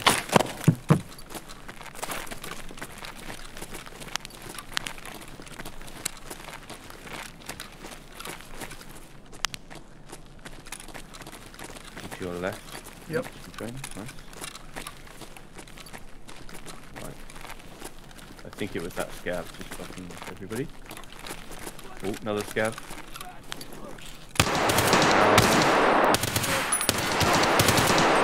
Jesus. I got him. Yeah, he shot both my arms off with a single. Yep. We just fixed that. I'm gonna go loot his corpse. Yeah, you do you. It's fine. That's fine. You running? Ротик, Then... опять тебя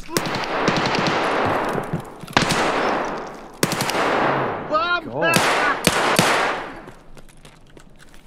Gav needs to chill out. Yeah, they really got no chill. Хуйло ты, бля, а ты хуйло, ты, Might have to kill конец this тебе, guy. блядь! I'll do it. Давай, мочи их!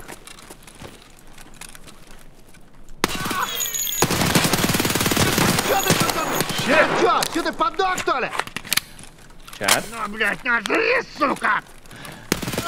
Nice. There's another one. You shot my fucking arm off as well. They're just using really high caliber guns, I guess. He just sprayed me from across the room. I thought I'd got him when he went, nah! So it was my bad. It's fine.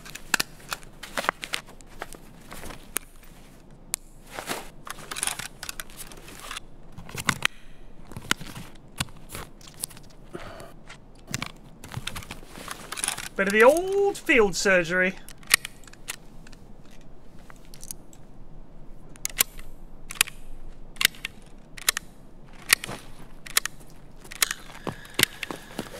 You and your laser pointing to the heavens. Sorry about that. Fucking love it. It's just the antithesis of being tactical. Makes people think I'm dead. True.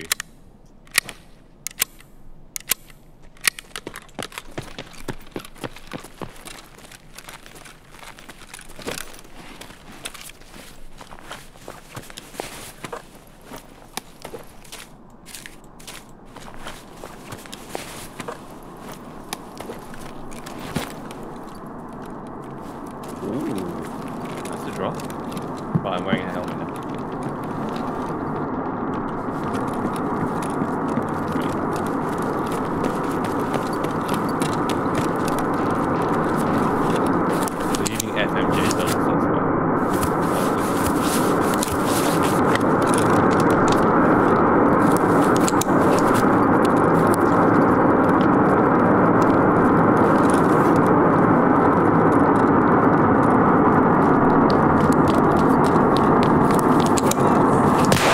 Right side! Right side!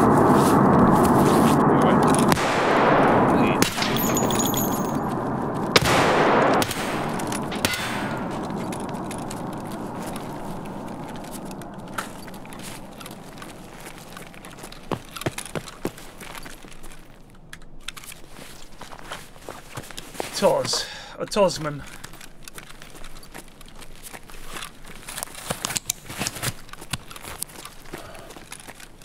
Right, let's just proceed.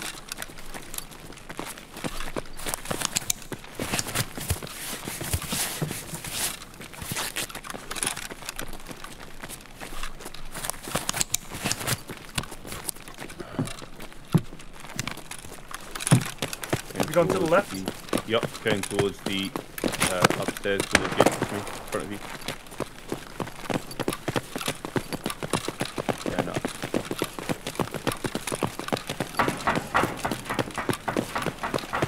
He's taking car extract. Oh, fighting possibly towards tech light. Yep. Good pick off from here.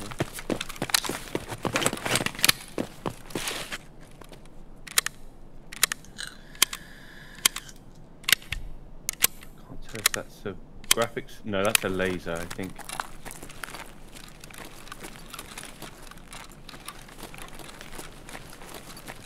Yeah, maybe not. Maybe it's a graphics glitch. Can't tell if it's a laser going across from medical to tech life.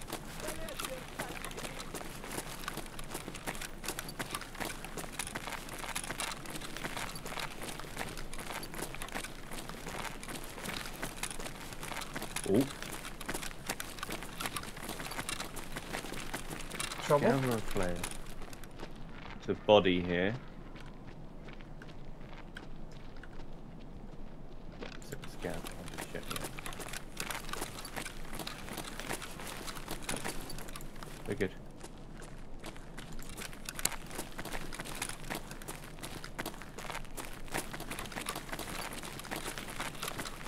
Oversight of the floor.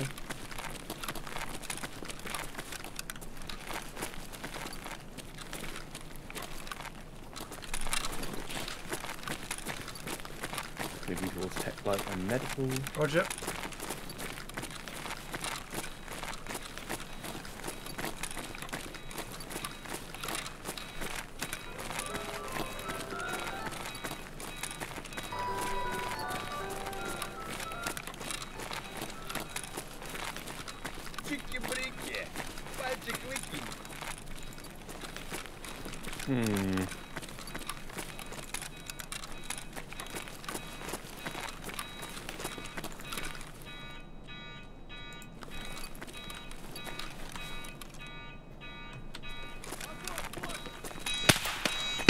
You good? Yep. Is that a you? I think so. I saw a laser on the wall next to me. Where are you now? I am in the tech store. Is that your laser pointing down the Nope. corridor?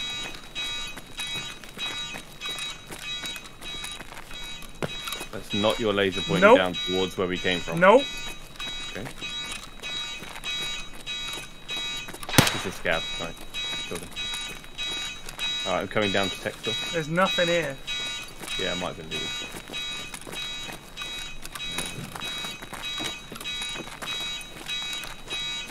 Bean, hog. Injector case. Right, I'm checking ultra.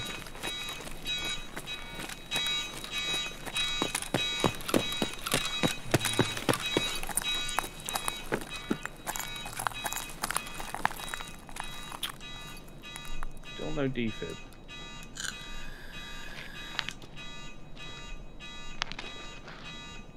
You can make them. You can make defibs? Yeah. Okay, good shout. I mean, Come it ain't to the cheap, right. but you can make them. Yeah. Stop in the cinema.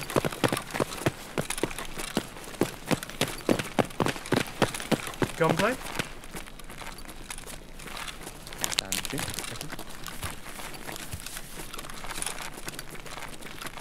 That's a dead scout. There's blood everywhere. Watch, look at the floor. Oh shit. Where did you go? Did you go in here? No.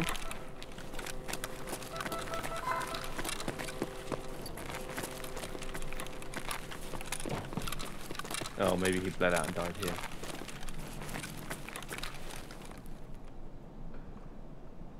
I'm just at the end of this cinema area. Yeah, no, you're actually in the theatre. You're running?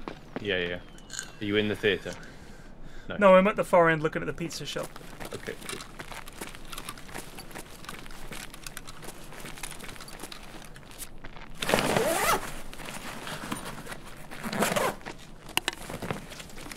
You haven't got to grab the books or anything on his change, do you?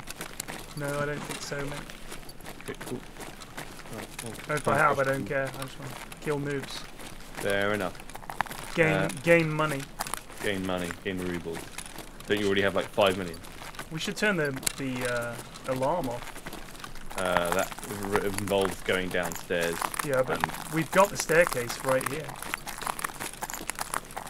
We can turn this alarm off, but that doesn't turn the keyboard off.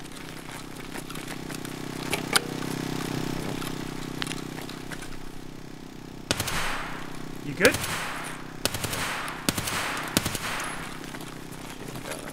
What do your L5 see, Legolas? There was a scav crossing from south to north. Did you get him? By the entrance. Don't think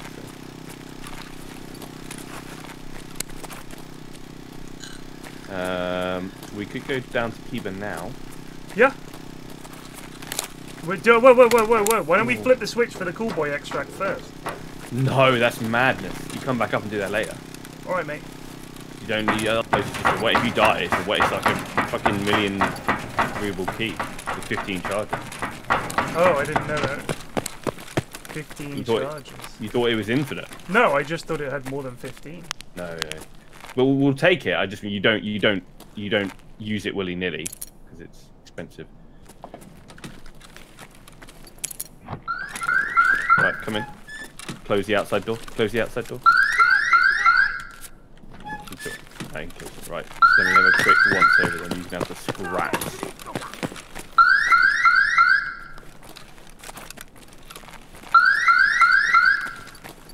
BP.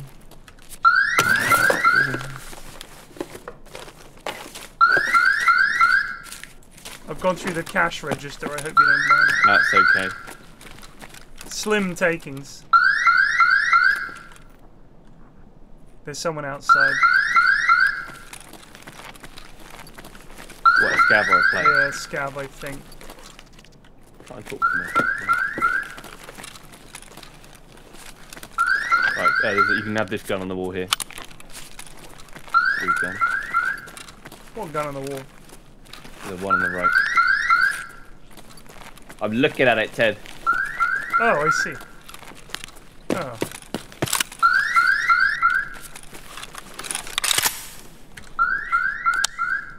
Great keeper.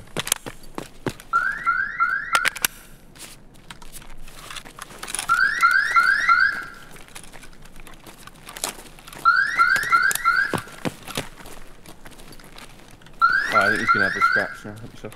That's dog shit, mate. I don't want it. Yeah, I know. It wasn't a good keeper. That's alright.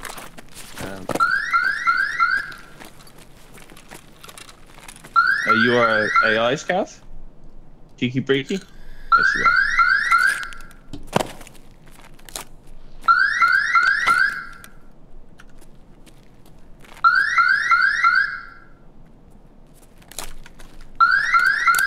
That message was held up, Drago. Are you ready? Yeah, we can go. There's a scav right outside. You can kill him. Right, oh, he's retreating. I see him.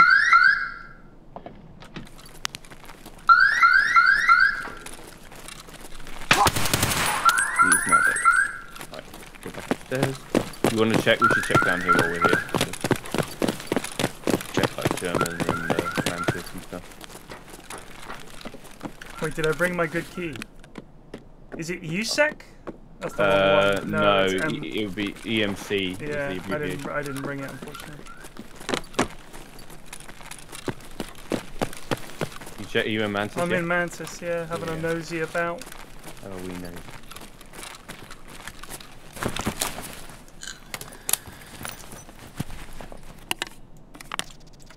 Where have all the cowboys gone? Ahoo! Where have all the cowboys gone? Well, madam, I think when the economy of the United States changed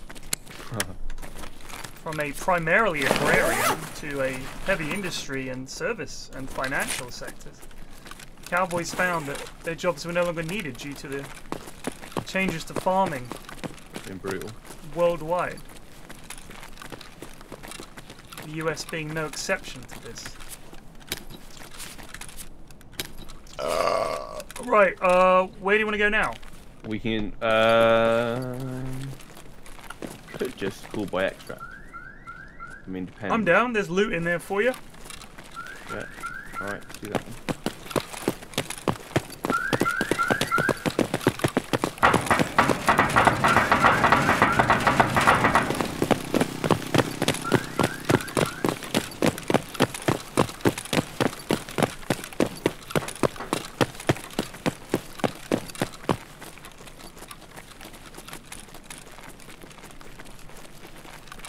So it's in here. In the gents or the ladies? Yeah, look, this one. So you gotta zip the little bathroom up. Oh wow! And then you, beep. And now it's open. That's hilarious. Is it a little key card? Yes, it's a little plastic key card with 15 charges. I don't think it's actually. At this point, the white will probably be a lot cheaper. Probably be like half a mil or something. Because it used to be like you would open it and it'd be like 2 moonshines, Bitcoin. Like it was crazy good. That was like a couple of years ago. They've nerfed it quite a bit. I've still found Bitcoin and stuff in there, but you won't get multiple high value items.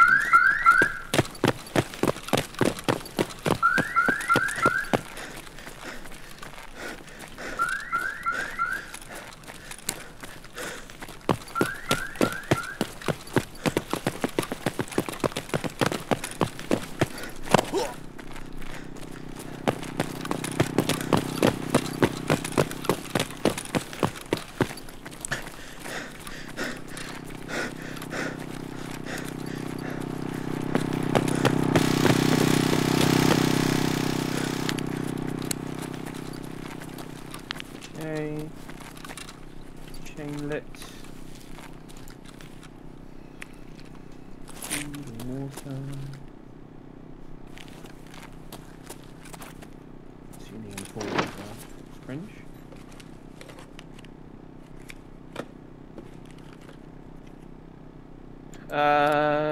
We could do killer stash actually. Why? Well, if you flip this switch here, you open up a secondary loop. Where is it? It's the other side of the car park. Well, lead on, McDuff, lead on. I'm trying to remember if I can remember where it is. Does it sometimes spawn killer? No, it's just called that because it's like I don't know, it just is.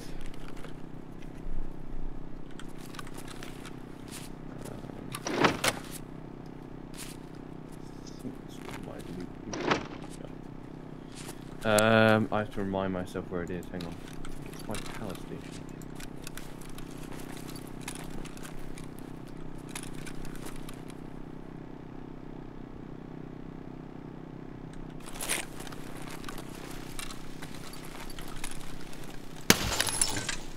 You alright? Yep. What happened there? I shot a light out. Oh, okay. Got company coming. I heard running. Could just leave it. We could just go. Yeah, let's just go. Yeah, you can flip it.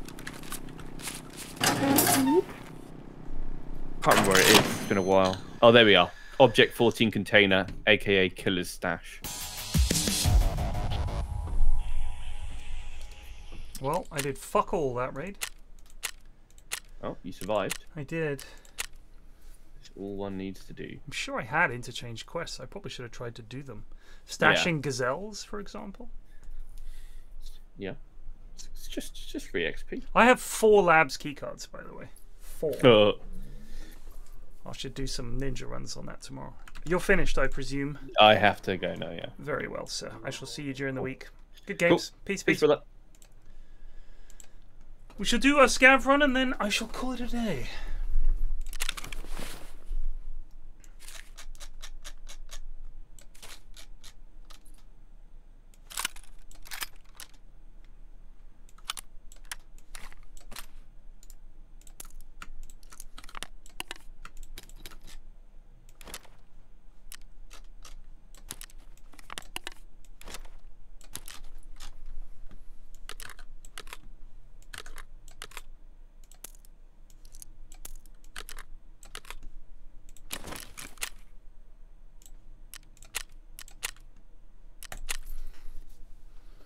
Can we watch more unusual stories about American country towns and comment on the issues with the modern socio-economic situations this week, please? Derpy, I promise you that will happen.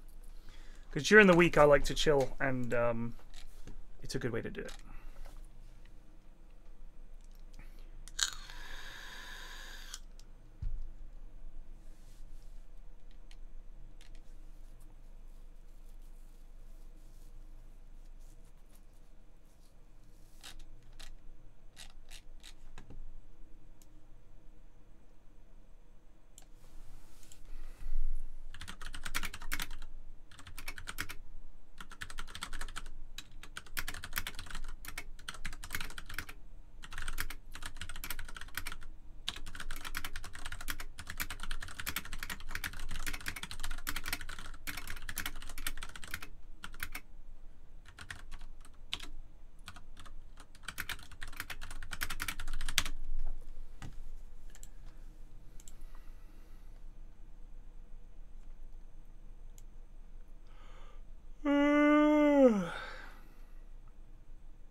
I'm going to camp the car.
No.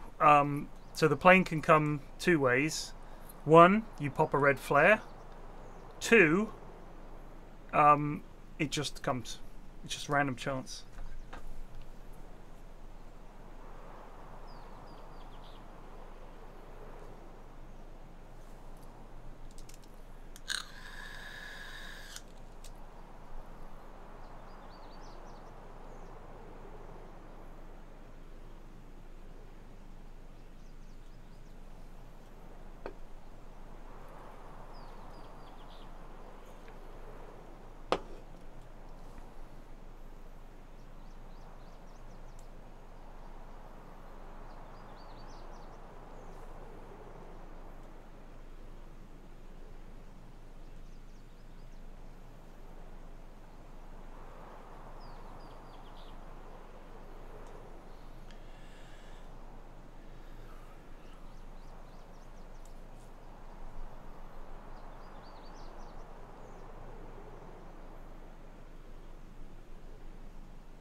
Oh, reviews, of course.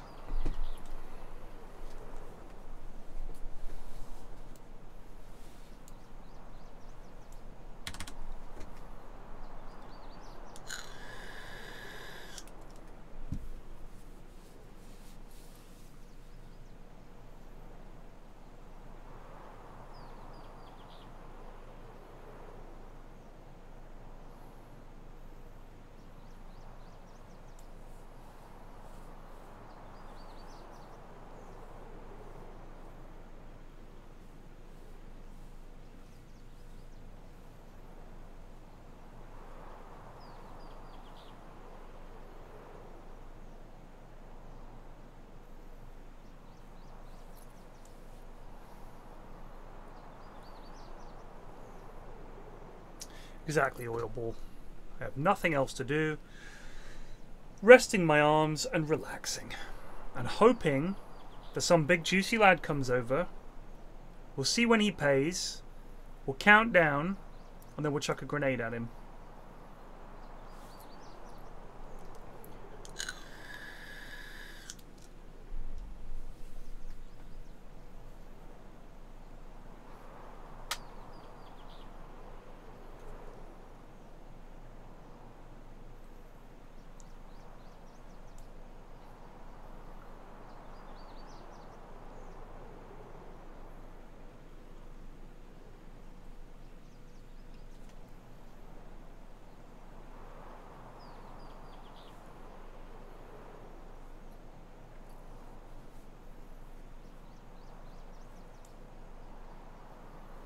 So, Derpy, the thing is, some drops are unreal. And you'll get, like, huge value out of them. Items that are a nightmare to find, and there'll be like a box load of really good stuff. Like you open up the medical crate and there's like 2 lead X's and a defib and all kinds of shit, and loads of stims that are really hard to get otherwise. Like the airdrops are definitely worth it. Sometimes they're, you know, not great, but at the same time, if you come out of a raid with 15 bits of food and drink, that's not nothing, because that does cost a lot of money getting otherwise.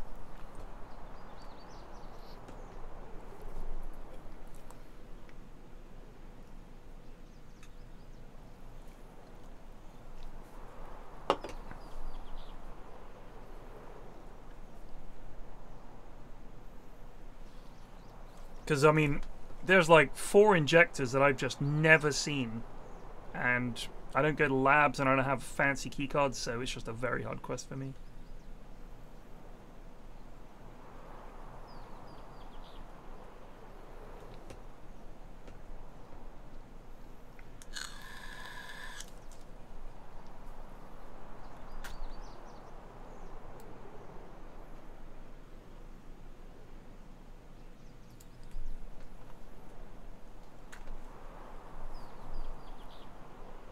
Well, yeah, but you're looking at it in the worst way.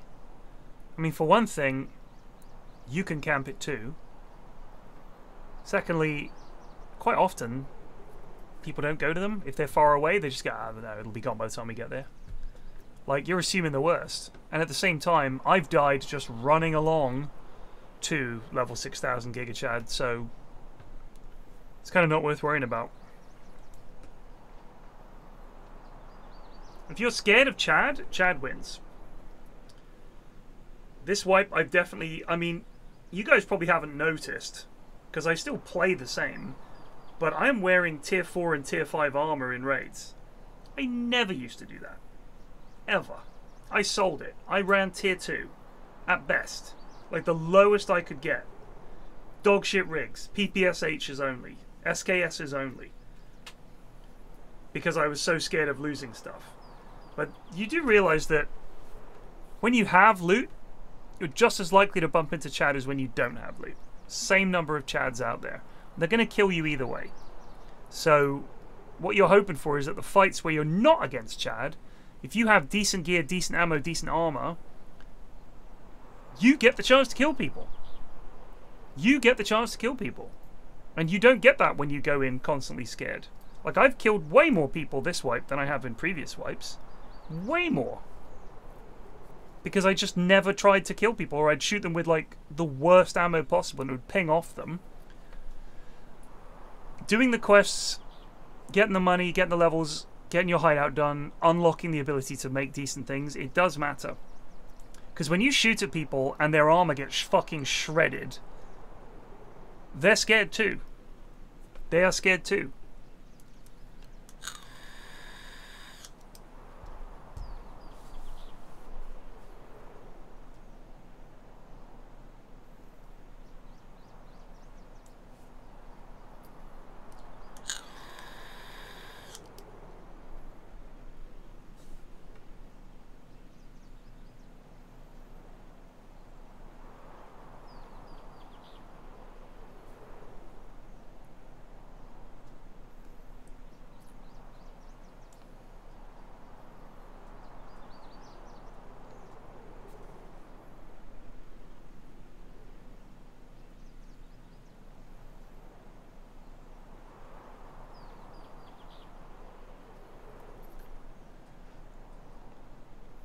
Like, I've definitely not become Chad, but when you're running in a 5-stack, it's a lot easier. And when you're trying to just play the game, all the times when you just get domied, you just kind of forget them. And the times when you are the one who kills people, or you get a quest done, you think, oh, it's not that scary. It's not like Dota when you sometimes queue into a terrifying stack with no chance to win. There's always a chance to win. You don't have to take a fight. Unless you just get insta-domied, you can run away. Like, there's way more chances to survive in this than there are in a game of Dotes where you're massively outclassed. Or like EVE Online was the same, to go back to EVE, which is honestly comparable to this game in spirit. Sometimes you come up against a guy who's just got a fucking sweet Covop ship, and there's no way you can hit him. You cannot hit him. He is traveling too fast. Your guns are too shit. And he spent the money on the big guns and the big ship. And so EVE Online is a MMO set in space. You are much better off reading about EVE than playing EVE, because the stories about EVE are incredible. The scale of the battles. EVE had a weird mechanic where you could pay for game time with... So you paid a monthly subscription. Subscription games like 15 quid or whatever a month, like WoW. It was like 10 or 15 quid. I think it was 15. But you could buy game time with in-game currency. So if you had a really thriving industry in EVE, as in you're a literal industrialist and you mine rocks, or you buy ore from the miners, and you have the blueprints and the skill to create the guns and the ammo that people want and the ships that people want, you park yourself in a high-sec station, you sell those things to people that want to buy those things, you make money. And then with that money you can buy a pilot's car's a Plex, it's called pilot's something or other, I can't remember what it meant, but it was called a Plex.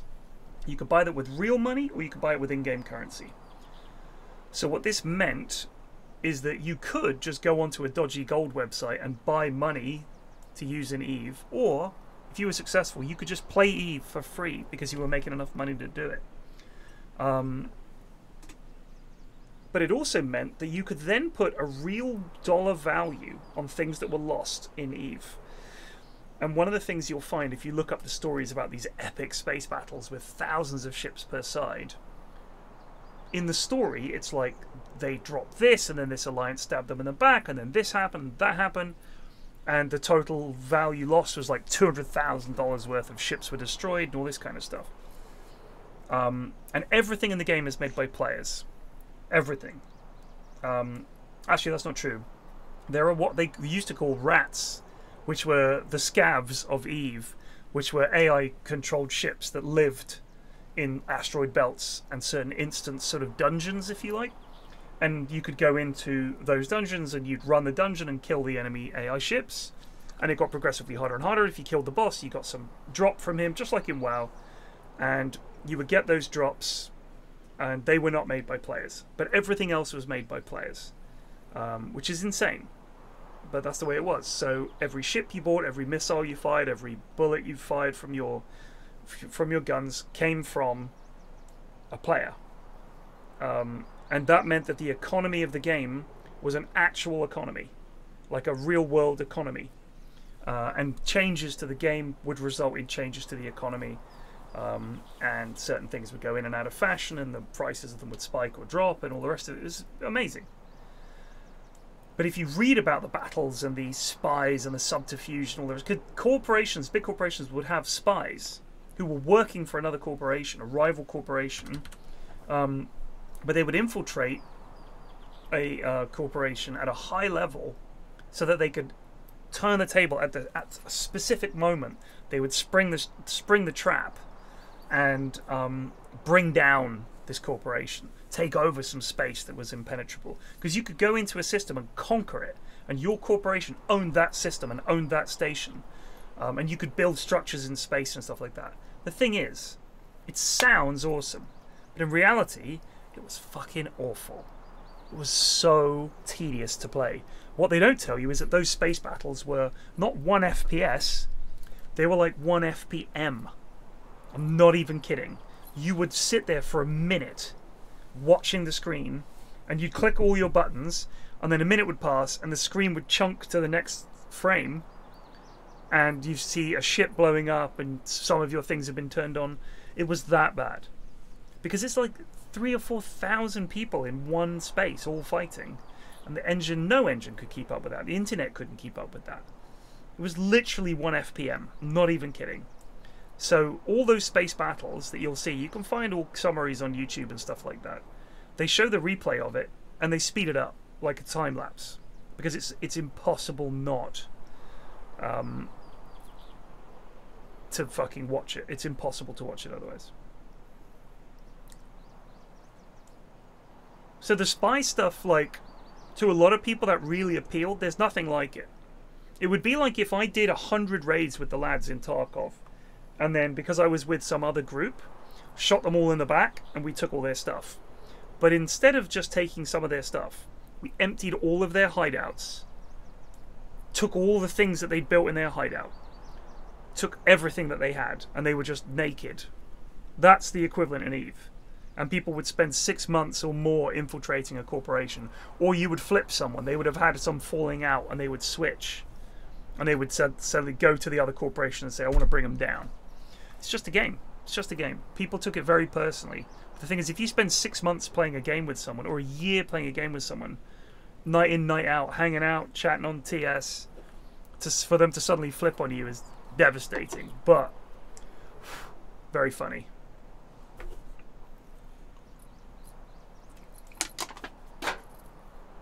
That's just EVE. That was what it was like. No one going to take the car extract?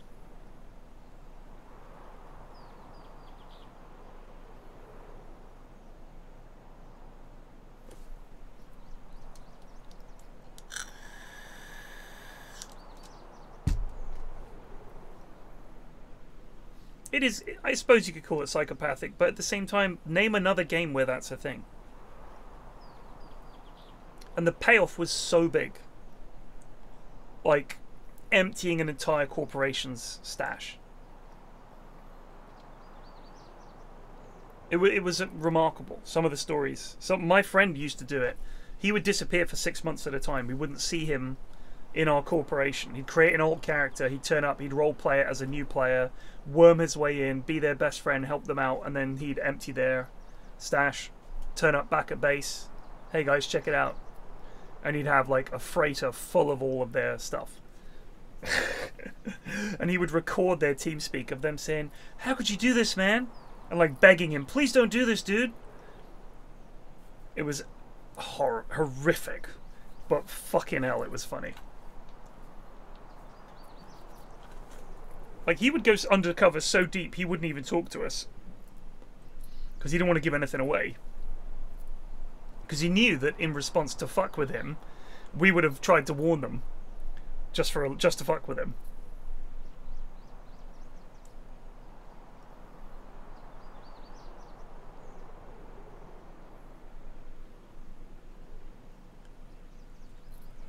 It was toxic as fuck. Eve was incredibly toxic. I was a completely different person back then.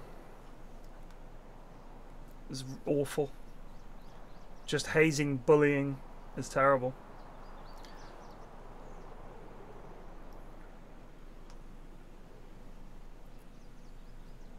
Oh yeah, it's sick individuals.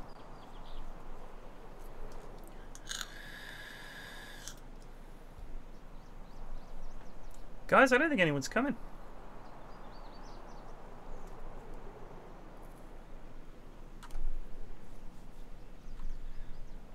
Yeah, I mean, there was that guy, what's his name?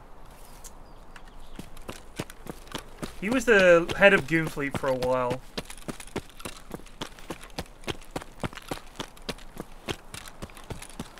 Not the Mitani, it was a different guy.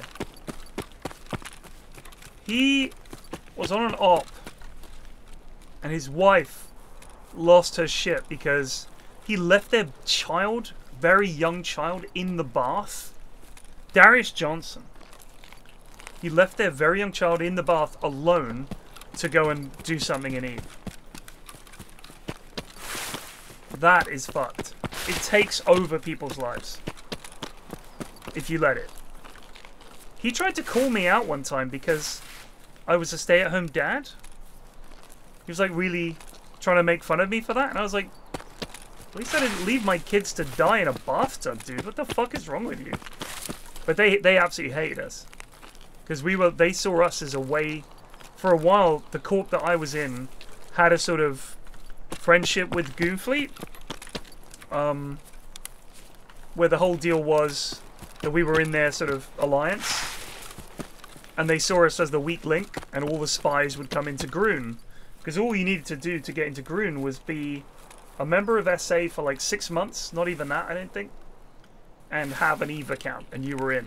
And they started to have, like, you have to have been a member of Something Awful for 2 years to get into the corporation and stuff like that.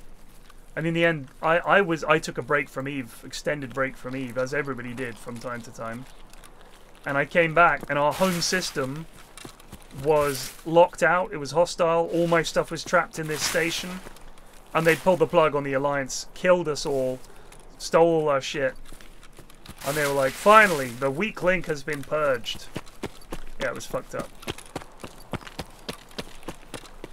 Just that kind of game. But honestly, I had some fucking great times playing EVE. We used to do what we called slosh ops, where you just get drunk and fly around in low-sec space and null-sec space, which is like where you can fight. If you fight in high-sec, it's almost like the areas in World of Warcraft where if you try to attack a player in there, the guards come and get you. So high-sec is like the police will get you, and they're unkillable and they will kill you regardless of what you're in, to protect those areas. So they came up with this strat, the goons came up with this strat of essentially suicide bombing these big freighters at the gates, and they would aggro on the people who killed them, and you would die, but your courtmates would come in freighters and hoover up all of the traders' loot and just leave with it. Hello.